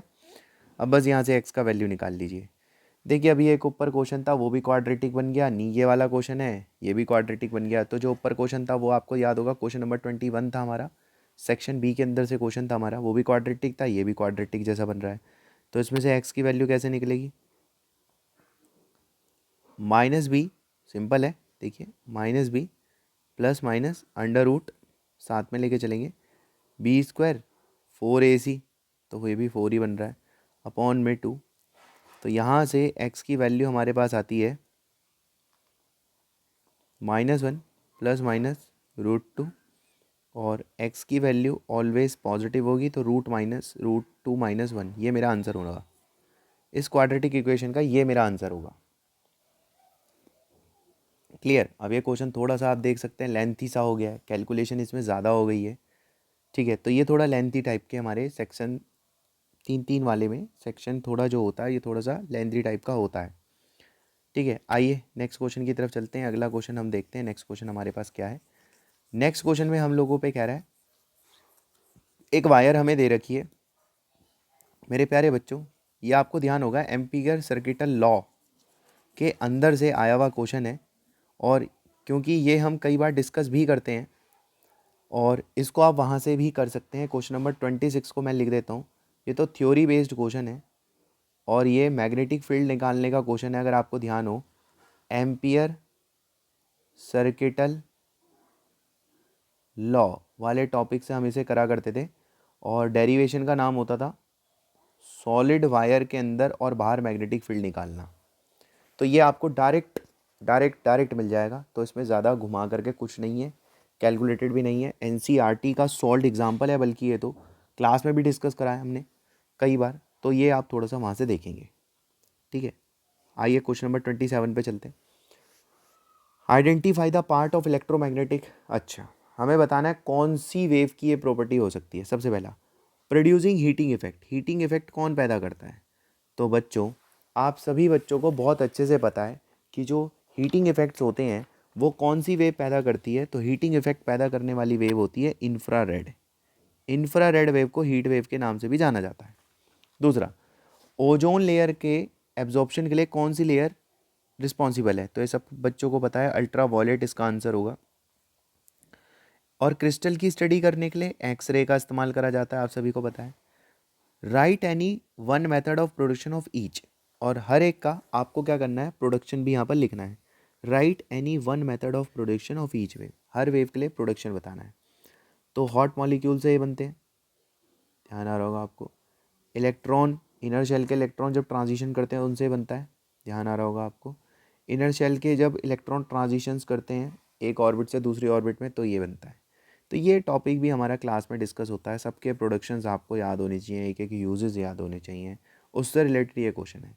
मार्किंग स्कीम की अगर मैं आपसे बात करता, तो मार्किंग स्कीम इसकी कुछ इस तरह होती, 3 मार्क्स की अगर मैं बात करता, तो इनके नाम लिखना ही आधे आधे नंबर में होता सभी पार्ट्स के, और आधे आधे नंबर के इन सब के क्या रहते, प्रोडक्शंस रहते। तो देखिए टोटल मार्किंग स्कीम आपकी 1.5 3 मार्क्स की होती, कुछ ऐसे। आगे बढ़ते हैं बच्चों, नेक्स्ट क्वेश्चन। तो अब जा करके हम ये कह सकते हैं कि 26 थोड़ा इजी आया, 27 भी इजी आया, अब हम ये कह सकते हैं इस पार्ट में। आइए नेक्स्ट क्वेश्चन की तरफ चलते हैं। नेक्स्ट क्वेश्चन क्या है, नेक्स्ट क्वेश्चन को भी हम फटाफट से डिस्कस करते हैं। अगला क्वेश्चन है हम लोगों का,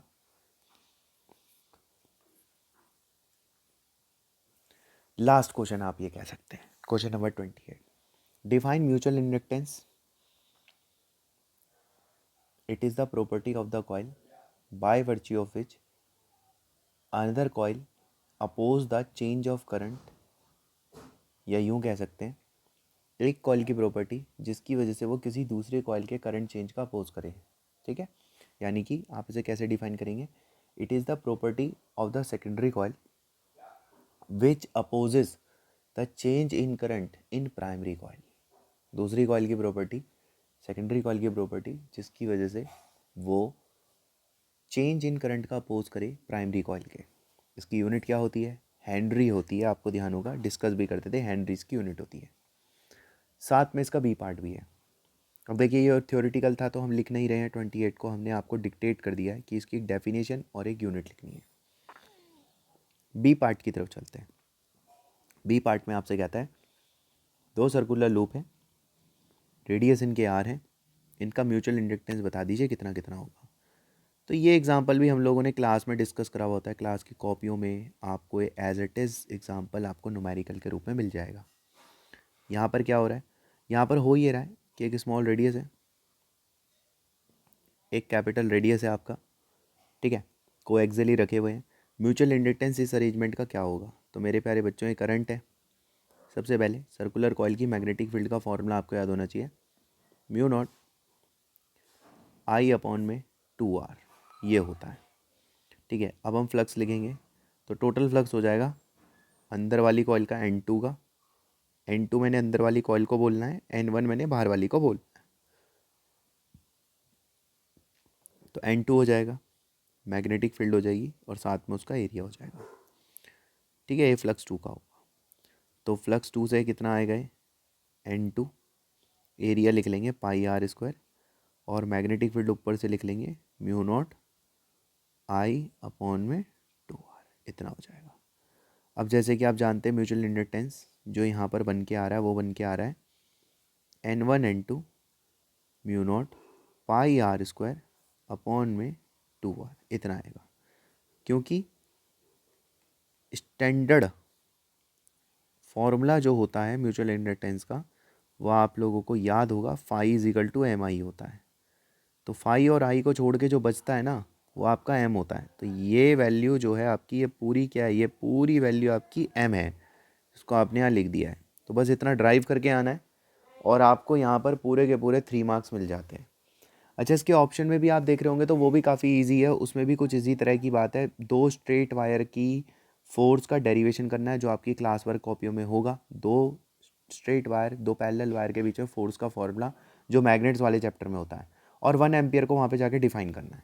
तो बिल्कुल आप कर लेंगे इस चीज़ को। यानी कि अब ये लास्ट के जो हमें क्वेश्चन मिला, जैसे कि एक तो यही मिला म्यूचुअल इंडक्टेंस वाला, ये काफ़ी इजी मिला हमें, और इसके ऊपर भी वो आसान था, और उसके ऊपर भी एम्पीयर सर्किटल लॉ वाला आसान था। यानी कि लास्ट के 3 क्वेश्चन हम ये कह सकते हैं कि इजी थे। ऊपर वाले थोड़े से थ्योरेटिकल टाइप के, थोड़े कैलकुलेटेड टाइप के थे। तो मेरे प्यारे बच्चों, 1 घंटे से भी कम का टाइम हमने लिया। हमने 3 सेक्शनों को पूरा देखा।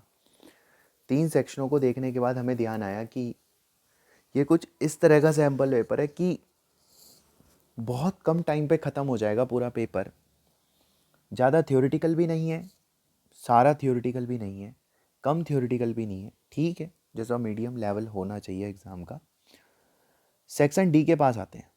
सेक्शन डी में आपको पता है 2 केस स्टडी मिलती हैं। ये पूरी की पूरी जो केस स्टडी है ये आपको पता है डायोड के अंदर से है, तो मुझे इसे पढ़ने की ज़रूरत नहीं है, क्योंकि डायोड का मुझे सारा बिहेवियर पता है कि फॉरवर्ड बायस में क्या होता है, रिवर्स बायस में क्या होता है, फॉरवर्ड बायस कैसे देखते हैं, रिवर्स बायस कैसे देखते हैं। हम सीधा क्वेश्चन के पास आते हैं। ये हमारा क्वेश्चन है। अगर किसी वैल्यू की ज़रूरत पड़ी तो हम ज़रूर क्वेश्चन को रीड कर लेंगे। चलिए, तो क्वेश्चन डिस्कस करते हुए चलते हैं। इसमें कहा गया है एक डायोड है और रेजिस्टेंस यहाँ पे 100 ओम का लगा हुआ ही है सर्किट में, ठीक है, और वोल्टेज भी हमें दिख रही है 3.5 की है। बैरियर पोटेंशियल हमें 0.5 मिलता है। बैरियर आपको पता है ना, जो आपको रोकता है। यानी कि टोटल वोल्टेज इस क्वेश्चन में कभी भी गलती से मत लेना 3.5। टोटल वोल्टेज असल में 3.5 नहीं है, 3 वोल्ट है। क्यों? क्योंकि डायोड का बैरियर कितना है, 0.5 है। बैरियर आपको रोकता है, तो 3.5 वोल्ट से नहीं निकलेगा करंट, असल में 3 वोल्ट से निकलेगा, क्योंकि 0.5 का तो उसको क्या मिलेगा, एक तरह से रोकथाम मिलेगी, एक तरह से बैरियर मिलेगा। तो नेट वोल्टेज आपकी सर्किट के अंदर 3 वोल्ट होगी। अब हमें तो करंट बताना है, तो मेरे प्यारे बच्चों जो करंट होता है वो होता है टोटल वोल्टेज यानी कि 3 अपॉन में टोटल रेजिस्टेंस यानी कि 100। तो आंसर आ जाएगा हम लोगों का 30 मिली एम्पियर। इसका आंसर ऑप्शन डी बनेगा पहले का। आइए दूसरे में, कौन सा रिवर्स बाइजिंग पे लगा हुआ है। अगर हम ध्यान से देखें तो रिवर्स बाइजिंग में हमारा सी लगा हुआ है, थर्ड वाला डायग्राम आप देख सकते हैं। ये मेरा डायोड है, ये यहाँ से 5 वोल्ट से कनेक्ट हो गया है, ठीक है, और ये वाला हिस्सा यहाँ पे 0 वोल्ट पे कनेक्ट हो गया है। तो हाई पोटेंशियल एन से कनेक्ट हो रखा है, ये रिवर्स बाइजिंग है। इस तरह से देखते हैं, और ये ऑप्शन किसके पास है, सी के पास है। आइए नेक्स्ट क्वेश्चन पे चलते हैं। देखिए ये बड़े सीधे सीधे से हैं, केस स्टडी में ज़्यादा टाइम नहीं लग रहा है, देख रहे हैं, कर रहे हैं, डायरेक्ट हो रहा है, नो कैलकुलेटेड भी ज़्यादा नहीं है, एक तरह से ये। आइए नेक्स्ट क्वेश्चन की तरफ चलते हैं। हमारा जो अगला क्वेश्चन है इसके पास आते हैं। नेक्स्ट क्वेश्चन हमारे पास ये आता है कि V I characteristics of diode, we can classify diode as, diode किस तरह के होते हैं। अगर हम सीधे बात करें तो इसका बड़ा सरल सा जवाब है, डायोड नॉन ओमिक डिवाइस होते हैं। ये आपको पता है, इनका वी आई ग्राफ स्ट्रेट नहीं होता है। ओम्स लॉ को जो फॉलो करते हैं उनका ग्राफ एकदम सीधा होता है, ठीक है, इस तरह का ग्राफ होता है उनका, वी आई कर्व एकदम सीधा होता है जो ओम्स लॉ को फॉलो करते हैं। जबकि डायोड का ग्राफ ऐसा नहीं होता है। डायोड का ग्राफ आपने देखा होगा वो इस तरह से बनाया जाता है, तो ओम्स लॉ को फॉलो नहीं करता है डायोड, ठीक है। तो इसका आंसर थर्ड का सी बनेगा। और देखिए इसके ऑप्शन में भी कुछ है। इसके ऑप्शन में कह रहा है कि आपको नीचे 3 डायग्राम दिए गए हैं पीएन जंक्शन के, इसमें से बताना है potential difference in the junction is same. अच्छा, इसमें से किस डायग्राम में पोटेंशियल डिफरेंस सेम होगा। अगर हम पहले वाले को देखते हैं तो ये मेरा P है, इधर मेरा N है, और ये हम देखते हैं तो इधर मेरा N है और इधर मेरा कौन है, P है, और यहाँ से मेरा बैटरी का कनेक्शन आता है। ये सबसे फर्स्ट डायग्राम है। अब देखिए ये तो फॉरवर्ड बायस में लगा हुआ है, जबकि ये वाला रिवर्स बायस में लगा हुआ है, और ये मेरा फॉरवर्ड बायस में लगा है। कुछ इस तरह का मेरे पास ये डायग्राम है फॉरवर्ड और रिवर्स बायस का, ठीक है। तो इसमें जंक्शन, इसमें क्या होगा, इसमें कम होगा, फॉरवर्ड बाइजिंग में कम होता है, रिवर्स बाइजिंग में ज़्यादा होता है बैरियर पोटेंशियल, ठीक है। तो इसमें तो दोनों का पोटेंशियल अलग होगा ना। इसमें तो कम होगा, फॉरवर्ड बाइजिंग में कम होता है बैरियर पोटेंशियल, जबकि इस केस में क्या होता है, ज़्यादा होता है, तो इसमें तो दोनों में सेम नहीं है। हाँ, सेकंड और थर्ड आप देख सकते हैं, सेकंड में और थर्ड में, सेकंड में तो दोनों के दोनों फॉरवर्ड वाइजिंग में लगे हुए हैं सेकंड वाले डायग्राम में, ठीक है, सेम होगा। और थर्ड वाले में दोनों के दोनों रिवर्स वाइजिंग में लगे हुए हैं, सेम होगा। तो सेकंड और थर्ड में बैरियर पोटेंशियल सेम आएंगे दोनों के, तो आंसर भी आपका बी चला जाएगा, राइट। आगे बढ़ते हैं। अब आता है हमारे पास क्वेश्चन नंबर 4। आइए क्वेश्चन नंबर 4 के बाद चलते हैं, क्वेश्चन नंबर 4 का भी सॉल्यूशन बनाते हैं कैसे करना है। चलिए क्वेश्चन नंबर 4 क्या कहता है डिस्कस कर लेते हैं फटाफट से। क्वेश्चन नंबर 4 कहता है कि आपको वी आई कर्व दिया जा रहा है, तो आप इसका एक वी आई कर्व ले लेंगे। इसके बाद ये आपसे कहता है कि रेशो बताना है रेजिस्टेंस का। अगर हमें डायोड का करंट 15 मिली एम्पियर बताया गया है और वोल्टेज यहाँ पर -10 वोल्ट थी, ठीक है, -10 वोल्ट थी। The ratio of the resistance of the diode at I 15 to the resistance, okay, हमें रेजिस्टेंस बताना है। तो रेजिस्टेंस क्या होता है, रेजिस्टेंस होता है चेंज इन वोल्टेज अपॉन में चेंज इन करंट। और कब बताना है ये आपको, जब आपकी वोल्टेज -10 हो। तो दिए गए ग्राफ में चेंज इन वोल्टेज लिख लिए, चेंज इन करंट लिख लीजिए। चलिए शुरू करते हैं। हम 0 से 10 लेते हैं, तो फाइनल वोल्टेज हमने 10 ले ली, इनिशियल वोल्टेज हमने 0 ले ली, फाइनल माइनस इनिशियल। तो -10 पर जो मेरा करंट है वो है 1 माइक्रो, ठीक है, और 0 वोल्ट पे था 0, तो मेरा आंसर आता है एक तरह से 10 माइक्रो, ठीक है, 10 माइक्रो मतलब 10/1 माइक्रो। माइक्रो तो आपको अच्छे से पता है कितना होता है, माइक्रो होता है 10 की पावर कितना, 6, ठीक है। तो 10 की पावर 6 होता है हम लोगों के पास माइक्रो में, अगर हम बात करते हैं तो 10 की पावर 6 हम ये बोल सकते हैं, ठीक है। तो 10 की पावर 6 का मतलब यहाँ पे जो मेरा आंसर है, शायद हमारी कैलकुलेशन में थोड़ी सी मिस्टेक हुई है, 1 मिनट दीजिए, जरा इस कैलकुलेशन को देखते हैं। तो मेरे प्यारे बच्चों हम कैलकुलेट तो बिल्कुल ठीक कर रहे हैं। ये 10 की पावर हमारे पास कितना बनेगा, 7 बनेगा, ठीक है। कब, जब मैंने वोल्टेज कितनी ली है, -10। पर मैंने ना यहाँ पर एक चीज़ थोड़ा जल्दीबाजी में थोड़ा सा स्किप कर दी, मैंने रेशो नहीं पढ़ा, ठीक है। यहाँ पे रेशो है और रेशो हमेशा दो चीज़ों का निकलता है। तो यहाँ पे जो दो चीज़ें हैं वो क्या क्या हैं, एक तो था जब वोल्टेज -10 है, तो -10 पे तो मैंने निकाल दिया, -10 पे तो ये आ रहा है रेजिस्टेंस। अब बिल्कुल ऐसे ही 15 मिली एम्पियर वाले पार्ट के लिए करते हैं। तो 15 मिली एम्पियर वाले पार्ट के लिए भी हम चलाएंगे डेल्टा वी अपॉन में डेल्टा आई। अब 15 मिली एम्पियर वाला जो पार्ट है वो असल में 10 और 20, जैसे कि दिया गया डेटा है, सामने डायग्राम आपको दिख रहा है, इनके बीच में है। एक बार मैं अगर आपको समझाऊं तो ये ग्राफ ऐसे है। तो 15 मिली एम्पियर यहाँ पे है, तो अगर मैं देख पा रहा हूँ तो यहाँ पे मुझे 20 मिलता है, यहाँ पे मुझे वैल्यू 15 मिलती है, और इसके क्रॉसपॉन्डिंग वैल्यू यहाँ पे 0.7 मिलती है, और इसकी क्रॉसपॉन्डिंग वैल्यू यहाँ पे 0.8 मिलती है, ठीक है। ऐसे मिल रहा है हमें, ये 10 है, यहाँ पर आपको 15 मिलता है। तो ग्राफ लगभग सीधा ही है, इसका मतलब है आपका लगभग आंसर सेम ही आएगा। स्लोप एक तरह से जिसे कहते हैं, स्लोप आपका सेम ही आएगा। तो चलिए स्लोप निकाल के आंसर दे देते हैं इसको। ये डिफरेंस आपके पास आ रहा है कितना, 10 मिली एम्पियर का। सॉरी, वोल्टेज लेनी थी, देखिए अभी फिर से गड़बड़ हो जाती। तो वोल्टेज लेनी है हमें, तो ये वोल्टेज का गैप है सर, ठीक है। वी कितना है, 0.1 है, आप देख सकते हैं ये वोल्टेज आपकी 0.1 चल रही है, और करंट आपको लेना है यहाँ पे 10 मिली, ठीक है। तो ये बचेगा कितना, तो ये रेशियो आएगा आपका, मिली होता है 10 की पावर -3, और इसका भी डेसिमल 10 की पावर 1 बचेगा, अगर मैं बेसिकली आपसे बात करूँ, ठीक है, 1 बचेगा। तो रेशियो बताना था आपको, तो रेशियो बता दीजिए। अब दोनों का रेशियो बताइए, इसको ऊपर रखिए 10 की पावर 1 को, इसे नीचे रखिए 10 की पावर 7 को, इसे काटिए और बताइए रेशियो आएगा 10 की पावर -6, और ऐसा ऑप्शन ऑप्शन नंबर डी है। ये सॉल्ड एग्जाम्पल भी है एनसीईआरटी का, अगर आपको ध्यान हो सेमीकंडक्टर वाले चैप्टर से ग्राफ का, ठीक है। तो ये हमारी पहली केस स्टडी यहाँ पे कंप्लीट होती है। आइए दूसरी केस स्टडी को भी यहाँ पे फटाफट से कंप्लीट करते हैं, देखते हैं दूसरी केस स्टडी से हमें क्या क्या आंसर मिलते हैं। चलिए दूसरी केस स्टडी में आते हैं। बच्चों अगर आपको ऐसा लग रहा है कि मैं फटाफट क्वेश्चन कर रहा हूँ तो बेटा आप थोड़ा सा स्लो करके वीडियो को देखिए। ये दूसरी केस स्टडी आपके सामने आती है।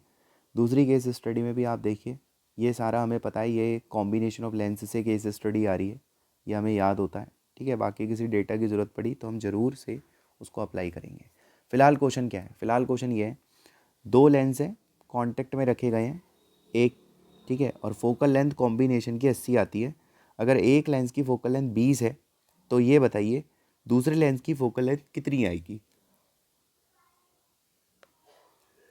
ठीक है। अब हमें ये पता नहीं चल रहा कि ये कौन से लेंस हैं, तो इसके लिए तो thin lens coaxially in contact with focal length of the combination, the focal length of one lens is इतना, the focal length of other lenses कितना। तो हम तुरंत से एक काम करते हैं, फॉर्मूला बना के चलते पहले, 1/f is equal to 1/f1 plus 1/f2, यही होता है मेरे प्यारे बच्चों फॉर्मूला।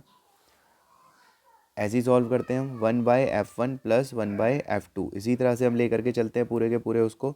तो बिल्कुल ऐसे ही हम इसको भी लेकर के चल रहे हैं, 1/f1 प्लस 1/f2। हम इसे सॉल्व करेंगे और f2 की वैल्यू हमारी आएगी 26.7 सेंटीमीटर, जो कि हमारा फर्स्ट ऑप्शन है। बिल्कुल सीधा क्वेश्चन है, बिल्कुल कोई घुमावदार नहीं है। ऊपर एक बार क्वेश्चन को भी पढ़ लीजिए क्या क्या है। कहता है ए कॉन्वेक्स और a converging lens it converge a beam, ठीक है। कॉन्वेक्स लेंस मतलब एक तो आपका हो गया कॉन्वेक्स लेंस के बारे में, दूसरा हमारे पास इसने दे रखा है कॉनकेव लेंस के बारे में, ठीक है। When two thin lens focal length f1 f2 connect principal axis the system is इतना, ठीक है, बिल्कुल सही बोल रहा है। अब प्रॉपर साइन वगैरह ले लीजिएगा, जो जैसे कि मैंने नीचे ले लिए हैं, और मेरे पास निकल के आ जाती है पहली वैल्यू 26.6। आइए दूसरा, एक स्फेरिकल एयर बबल है embedded in a piece of glass slab from the ray of light passing through the bull it behave like a, ये कहना चाह रहा है एक एयर बबल है जो कि इन ए ग्लास स्लैब, तो कह रहा है एक ग्लास का स्लैब है, उसमें आपको एक बबल दिख जाता है।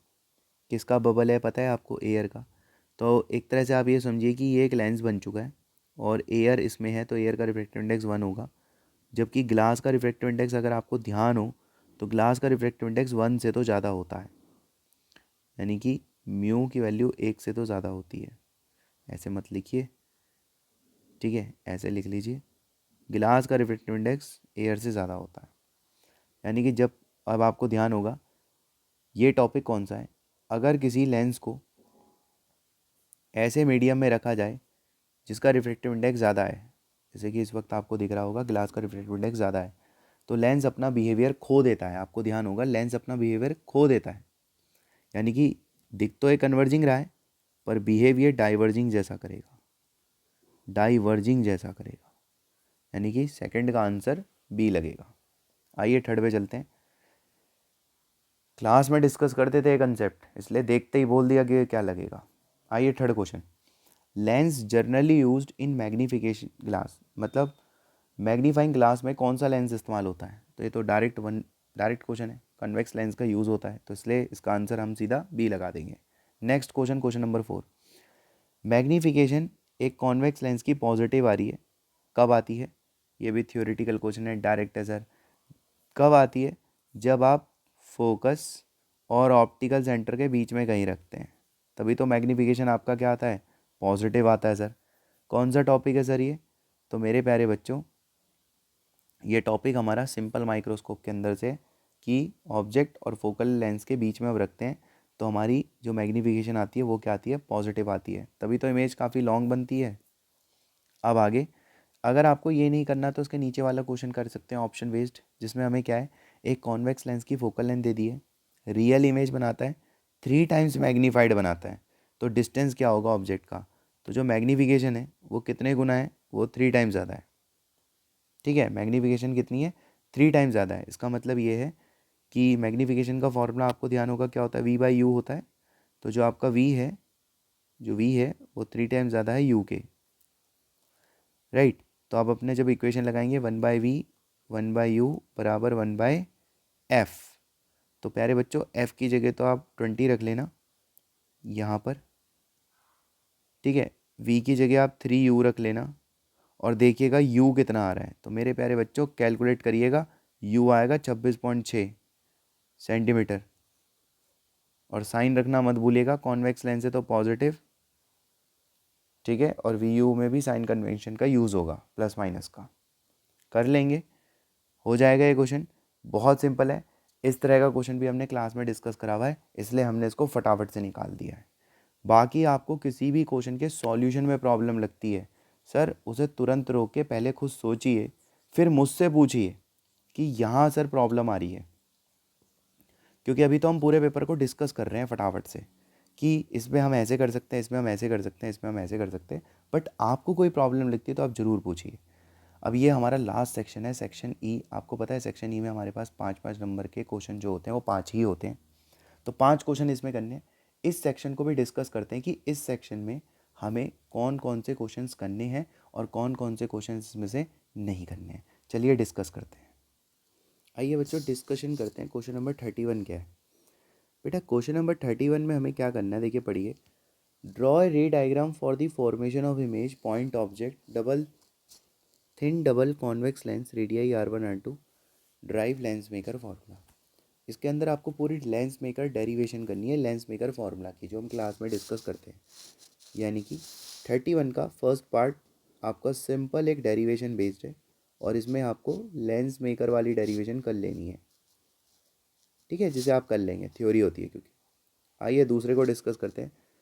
कन्वर्जिंग लेंस की फोकल लेंथ 10 है एयर में, तो तुरंत फोकल लेंथ का फॉर्मूला यूज़ कर लीजिए। आपको अच्छे से पता है फोकल लेंथ का जो फॉर्मूला होता है वो हम लोगों के पास जो आता है वो आता है 1/f, यानी कि f की वैल्यू हम 10 लेंगे एयर में, इज इक्वल टू साथ में लेके चलेंगे μ-1, ठीक है। तो लेंस का रिफ्रैक्टिव इंडेक्स इसने 1.6 बोला है, मीडियम का 1 है, 1/μ-1, साथ में लेके चलेंगे 1/r1 माइनस 1/r2, ठीक है। और जो दूसरा है, अच्छा अब मीडियम में कितनी होगी ये बतानी है, और emerge in a liquid refractive index 1.3, और अब इसी लेंस को हमने किस में पुट कर दिया है, इसी लेंस को हमने दूसरे मीडियम में जाके पुट कर दिया है। तो रेडियस तो इसके सेम रहे होंगे, बस क्या चेंज हो गया होगा, मीडियम चेंज हो गया होगा, राइट। तो मेरे पास दो इक्वेशनें बन गई, एक एयर के लिए बन गई थी और एक लिक्विड के लिए बन गई थी। अब देखिए जब किसी लेंस को आप लिक्विड में डिप करेंगे तो उसका जो शेप है वो तो वैसे ही रहता है, सिर्फ रिफ्रैक्टिव इंडेक्स बदलता है मीडियम का।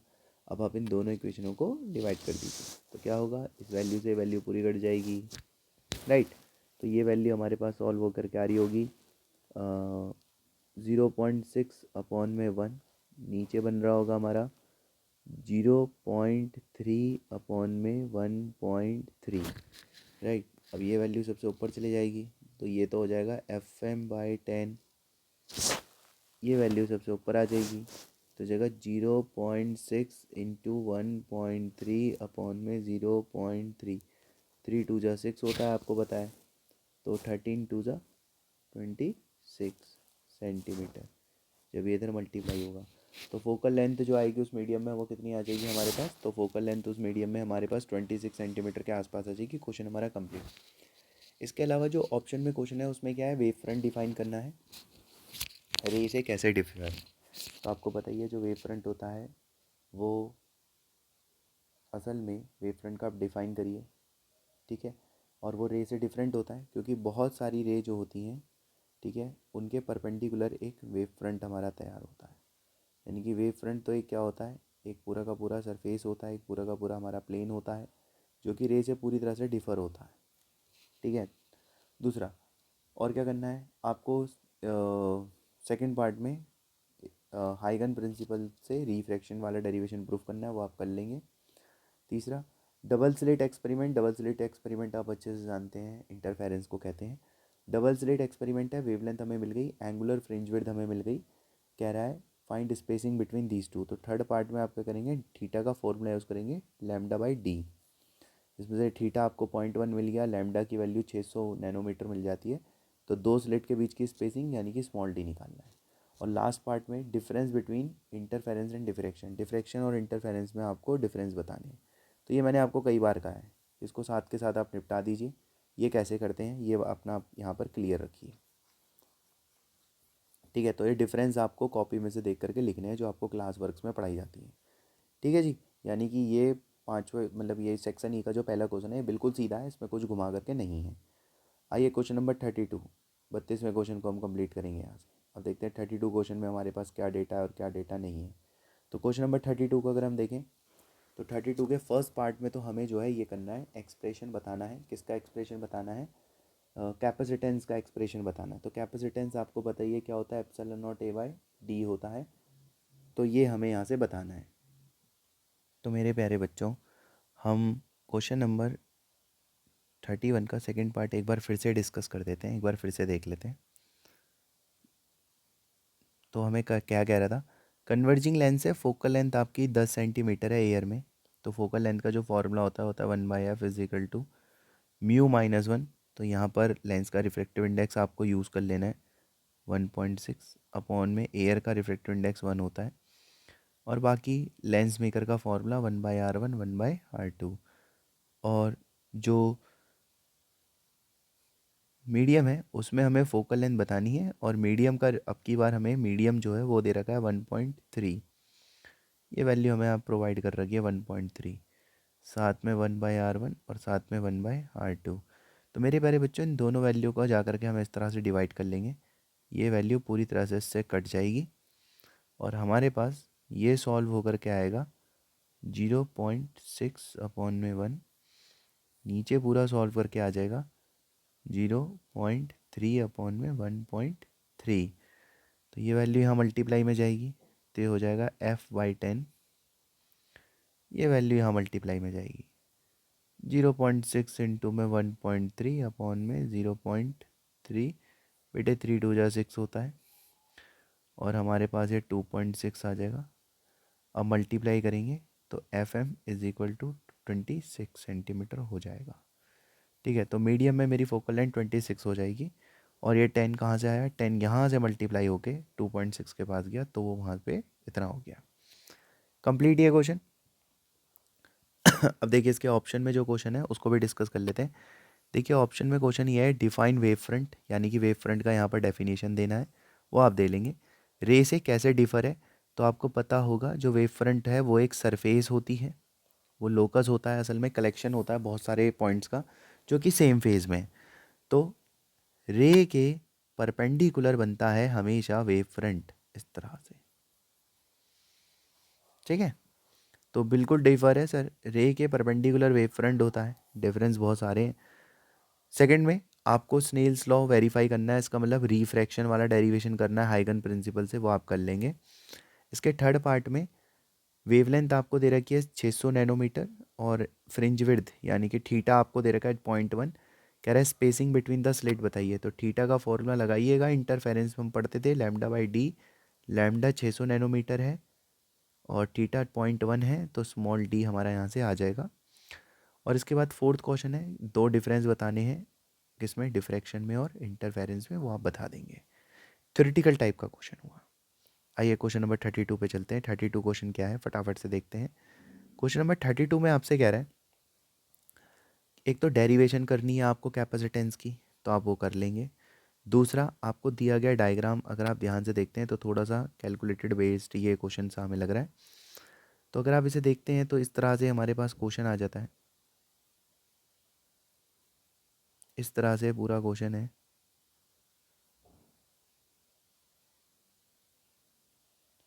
यहाँ पर ये पूरी बैटरी लगी है, 300 वोल्ट की ये बैटरी है। ये हमारा पहला कैपेसिटर है, 100 पिको फैराड का हमारा पहला कैपेसिटर है। ये 200 पिको फैराड का हमारा कैपेसिटर हुआ। ये भी 200 पिको फैराड का हमारा कैपेसिटर हो गया।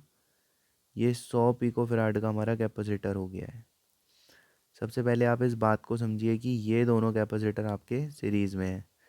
सीरीज़ में हैं तो सीरीज़ में इनका सॉल्यूशन बनाइए।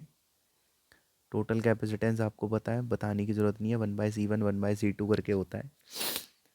तो ये हमारे पास हो जाएगा 100 पिको फैराड 1/C1 1/C2 करके, जब हम इसका सॉल्यूशन बना लेंगे तब होगा ऐसा। बाकी पूरा सर्किट आप ऐसे ही रखेंगे।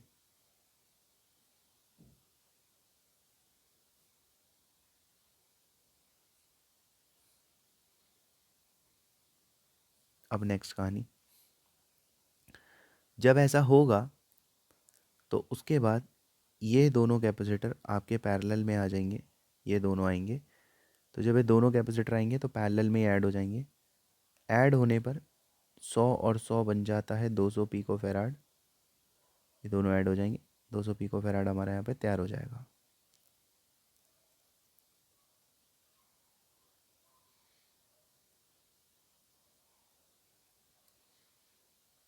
और ये 300 वोल्ट हम पे तैयार रहेगी। ठीक है, अब ये दोनों के दोनों सीरीज़ में आ जाते हैं। तो सीरीज़ में फिर से इनका टोटल कैपेसिटेंस निकालेंगे आप, तो टोटल कैपेसिटेंस हमारे पास आ जाएगा। सबसे पहले मैं टोटल कैपेसिटेंस वही 1/C1 1/C2 अगर आप करेंगे, और अब की बार C1 की जगह 200 और C2 की जगह हमें कितना लेना है 100, तो आपके पास आंसर आ जाएगा 200/3 पिको फैराड। ये इस सर्किट का टोटल कैपेसिटेंस आपके पास आ रहा होगा 200/3, ये आपके पास इतना आ जाएगा पूरा। राइट, आइए आगे बढ़ते हैं। इसके बाद डिटरमाइन द चार्ज, चार्ज बताना है आपको हर एक कैपेसिटर में। आइए मैं फटाफट से आपको चार्ज बताता हूँ। जब आप दिए गए डायग्राम में Q equal to C V करेंगे तो V 300 है और C अभी अभी आपने निकाला है, C और साथ में V करेंगे आप, V आपके पास 300 है, 3 की टेबल में कटेगा 100 टाइम्स में, तो आपके पास आ जाएगा 2 जीरो के साथ 200 पिको कलाम। इसका मतलब बड़ा साफ कि आपके इस वाले कैपेसिटर पे आ जाता है 200 पिको कलाम। दो मतलब 200 नहीं है, 20,000 है, तो इस वाले कैपेसिटर पे आ जाता है 20,000। तो ये वाला कैपेसिटर मेरा सॉल्व 20,000 पिको कलाम मेरा इसका आंसर बन रहा है। 20,000 पिको कलाम मेरा इसका आंसर बन रहा है। ठीक है, और ऊपर वाले पे भी 20,000 पिको कलाम है। ठीक है सर, इतनी बात हमें क्लियर।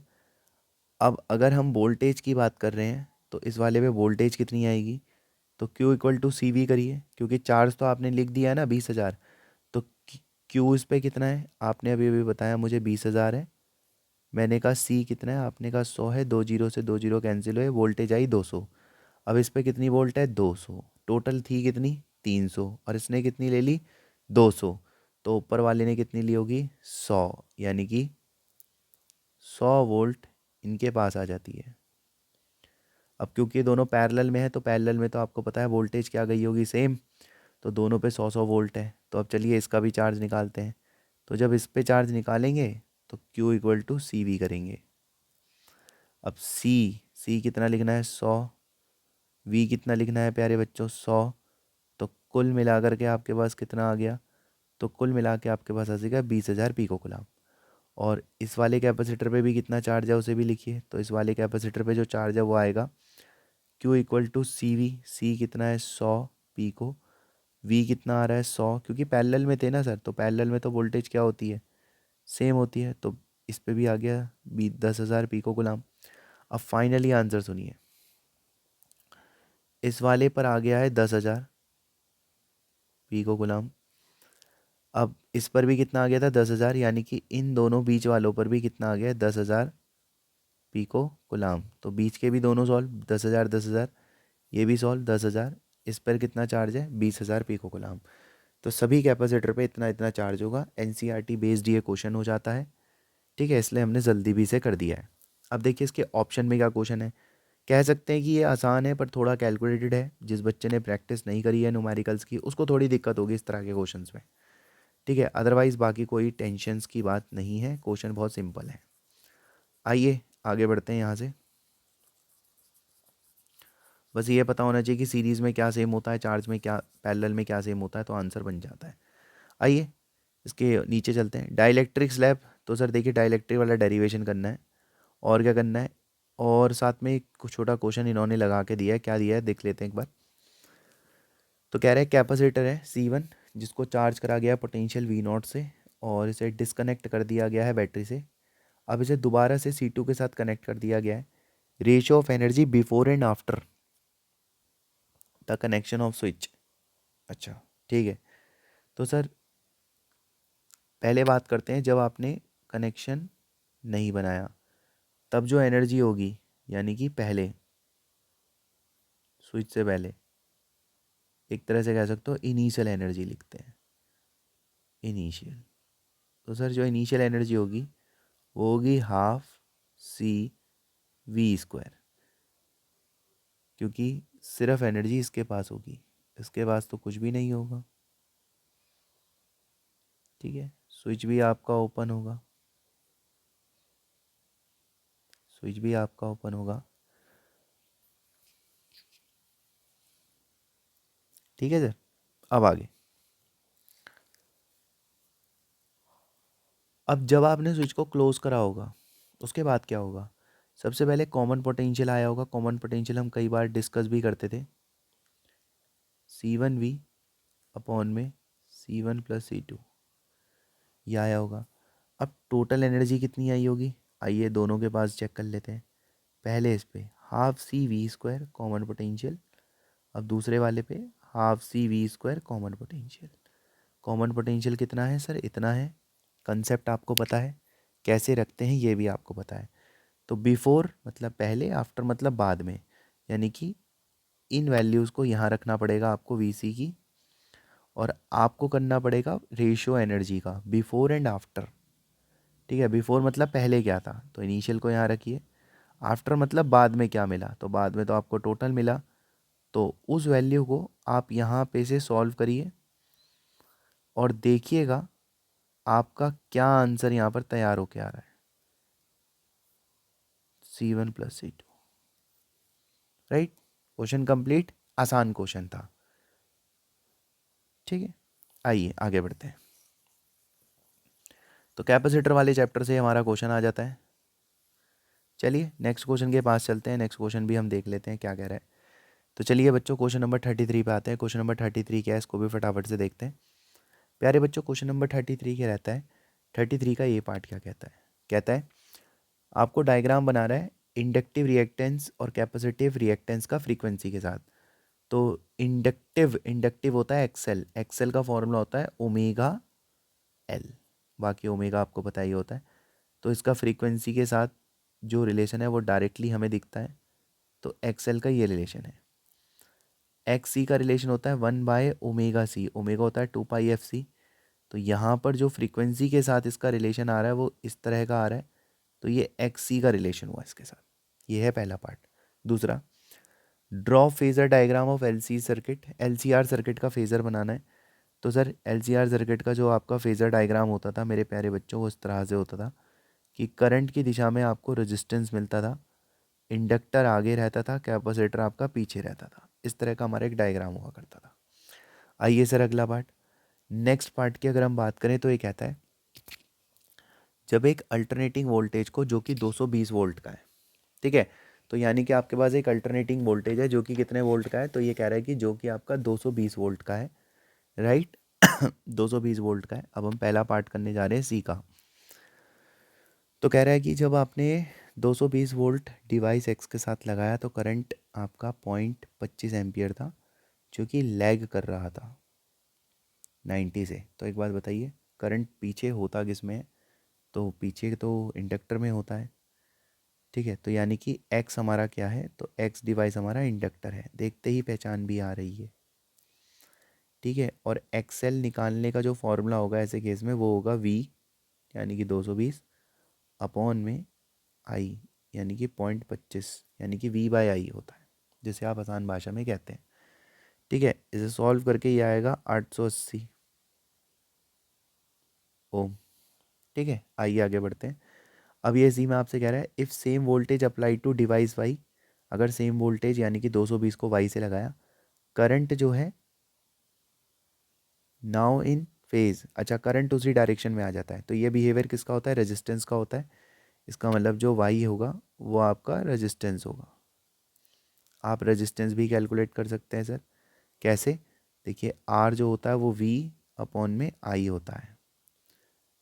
ठीक है, क्या होता है, वी अपॉन में आई होता है, तो दोबारा से 0.25 ही रखना है आपको।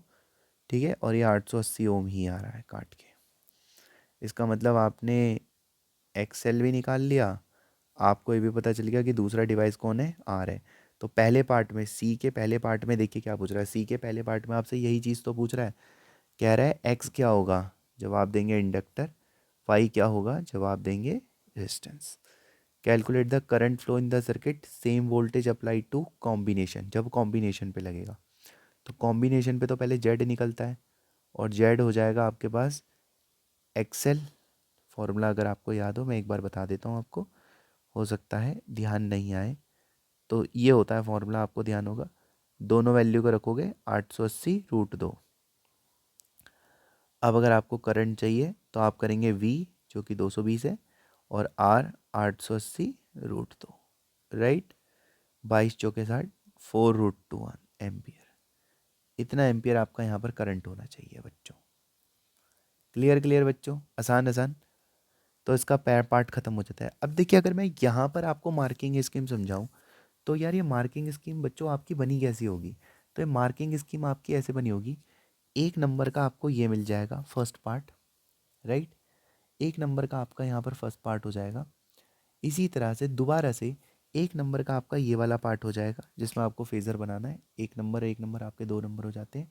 और मेरे प्यारे बच्चों यहाँ पे अगर हम बात करें तो 3 नंबर सी पार्ट को दिए जाएंगे। अब डिस्ट्रीब्यूशन कैसे हुआ होगा मास का अगर आप कहते हैं तो आधे आधे नंबर के तो एक्स वाई बताने के रहे होंगे, और बेटा 2 नंबर का आपका ये आई निकालने का रहा होगा जिसमें से एक नंबर एक्सएल, एक नंबर आर और एक नंबर आपको इस आंसर को निकालने का मिला होगा। समझिए क्वेश्चन कैसे डिस्ट्रीब्यूट हुआ होगा। इस तरह से आपकी मार्किंग स्कीम गई होगी इस क्वेश्चन की। आइए आगे बढ़ते हैं, डिस्कस करते हैं, इस कहानी को आगे बढ़ाते हैं, यहाँ से चीज़ों को और सीखते हैं। देखिए और सीखते हैं और क्या क्या बातें हैं, आइए इसको और अच्छे से सीखते हैं। देखिए अब इसका नीचे और का ऑप्शन क्या है, इसमें क्या कह रहा है, a series LCR connected to user phasor diagram derive expression of impedance. बेटा फेजर से आपको जेड प्रूफ करना है, डेरिवेशन करनी है इसके ऑप्शनल वाले पार्ट में, ए में, जो और के बाद ए पार्ट है उसमें डेरिवेशन करनी है इम्पीडेंस की, हो जाएगी। Plot the graph variation of current with frequency. मेरे प्यारे बच्चों ये वाला आपको ग्राफ बनाना है ऐसा, आपको ध्यान होगा एलसीआर सर्किट में करंट का फ्रीक्वेंसी के साथ ऐसा रिलेशन चलता था। और नेचर बताना है डिफरेंट रजिस्टर्स के लिए एट रेजोनेंस पे। तो मेरे प्यारे बच्चों ये ग्राफ में 2 पीक्स होते थे, ये R1 होता था, ये R2 होता था। और R1 R2 में अगर हम बात करें तो पीक इसका ज़्यादा है, जिसका पीक ज़्यादा होगा उसका रेजिस्टेंस कम होगा, ठीक है, ऐसे बोलते थे हम लोग। तो बस ये बनाना है। तो मुझे लगता है कि बैलेंसिंग ही क्वेश्चन है, पर अगर कोई नीचे वाला पार्ट कर दे और उसे याद हो तो जल्दी कर दे तो उसका टाइम कंज्यूम हो जाएगा। इस तरह से मेरे प्यारे बच्चों इस पूरे सैम्पल पेपर को हमने विद इन अ 1.5 आवर पूरा डिस्कस कर लिया है, ठीक है। बहुत सीधा सैम्पल पेपर था अगर हम बात करें सीबीएसई के इस पेपर की। अगर ये बोर्ड के एग्ज़ाम टाइप में बनता तो ये काफ़ी लेंथी के नाम से जाना जाता है। लेंथी का मतलब है इसमें एकदम से याद आना और एकदम लिख देना ये थोड़ा डिफ़िकल्ट होता, ठीक है। इसमें आपको मल्टीपल टाइम्स पढ़ना पड़ता तब जा कर के आपको याद होता। तो ये जो पूरा सैम्पल पेपर है सीबीएसई की तरफ से आया हुआ, ये आज हमने पूरा डिस्कस कर लिया है, ठीक है। इसमें एक एक क्वेश्चन आप एक बार देख लीजिए, section E, section D, section C, section B, section A, और किसी भी क्वेश्चन में किसी भी प्रकार का डाउट है तो आप मेरे से बेहिचक होकर पूछ सकते हैं।